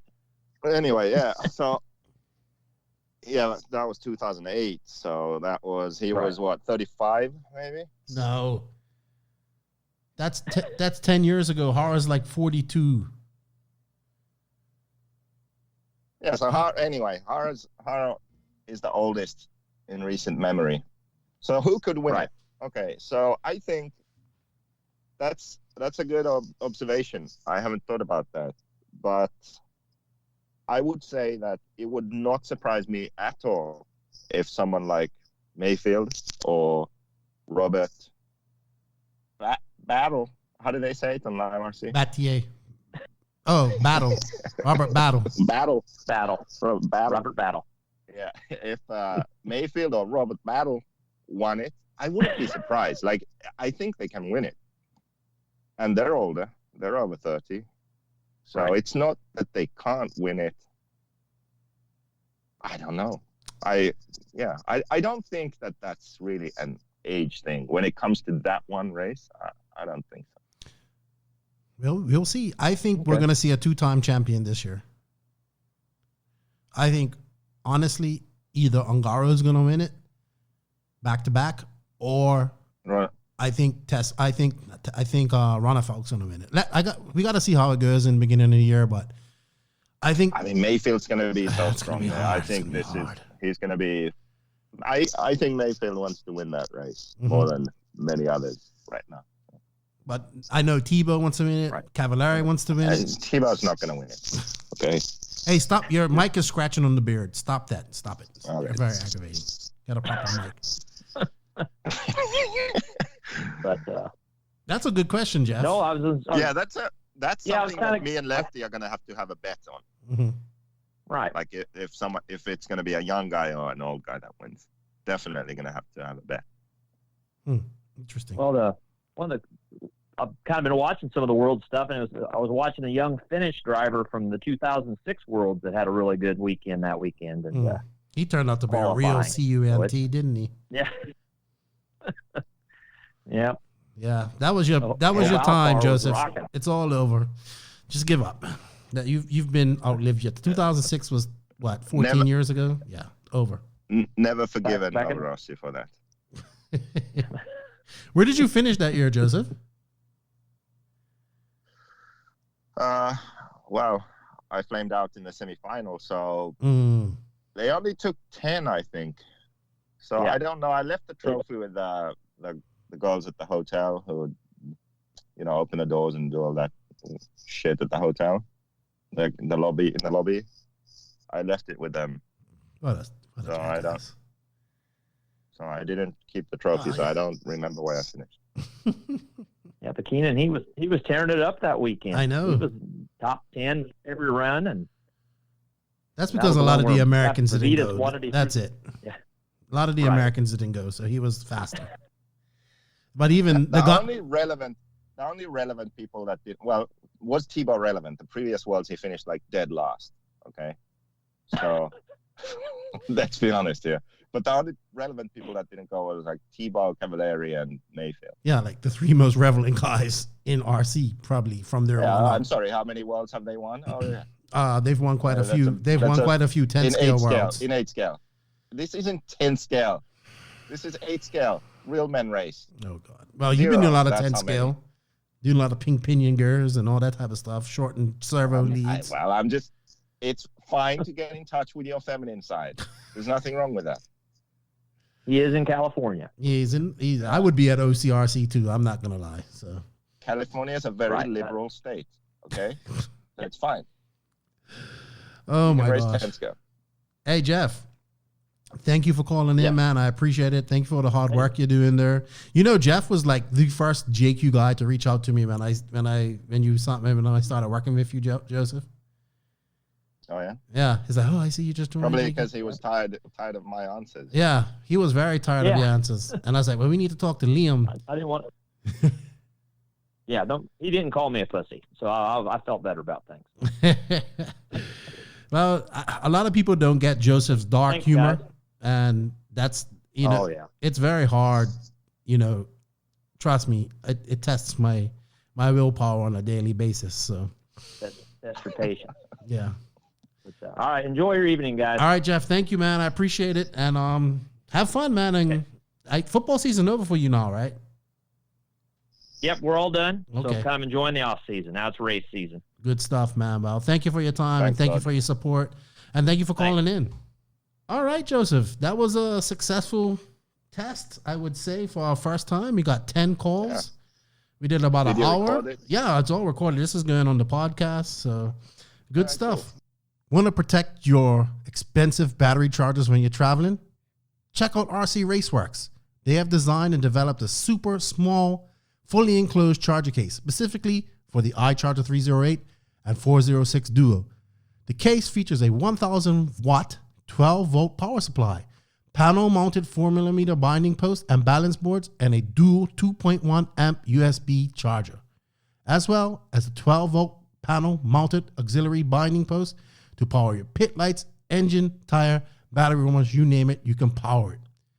The case was designed for the traveling racer in mind, and the case fits right between the wheels of the OGO 9800 bag, the official bag of every RC racer, making traveling with your charger easier and more convenient than ever. Cases are built to order, and they will soon be offering case kits so that you can customize and build your own custom to your equipment, saving you time and money. Please go to www.rcraceworks.com. And if you're interested in one of these cases, you can use the promo code LEFTY in all small letters and save some shingles on your order. Thank you, RC Raceworks. Go to Facebook or Instagram and check them out. Hope you guys enjoyed this chat with Joseph and I this week. And we look forward to getting back to normal next week. I hope you guys enjoyed the call-ins. Once again, thank you to everybody that participated. And hey, we got some races coming up. We got January Jam at Flowwood, SIC next week. We got Chili Bowl going on. We got CRC this week. And then, of course, my favorite race that starts off Euro season, Montpellier later on this month. I believe it's beginning of February. So I'll have everything for you guys tuned in there, and so you guys can watch it. It's going to be great. So appreciate your time. Appreciate you guys tuning in. And man, 2020 is going to be awesome for everybody. RC, podcast, racing. It's going to be great. So remember, guys, Nitro's the glory, but E-Buggy pays the bills. If you ain't grinding, you're sliding. Lefty out. Oh, sorry. If you ain't having fun, it don't make sense. Support your local tracks, everybody.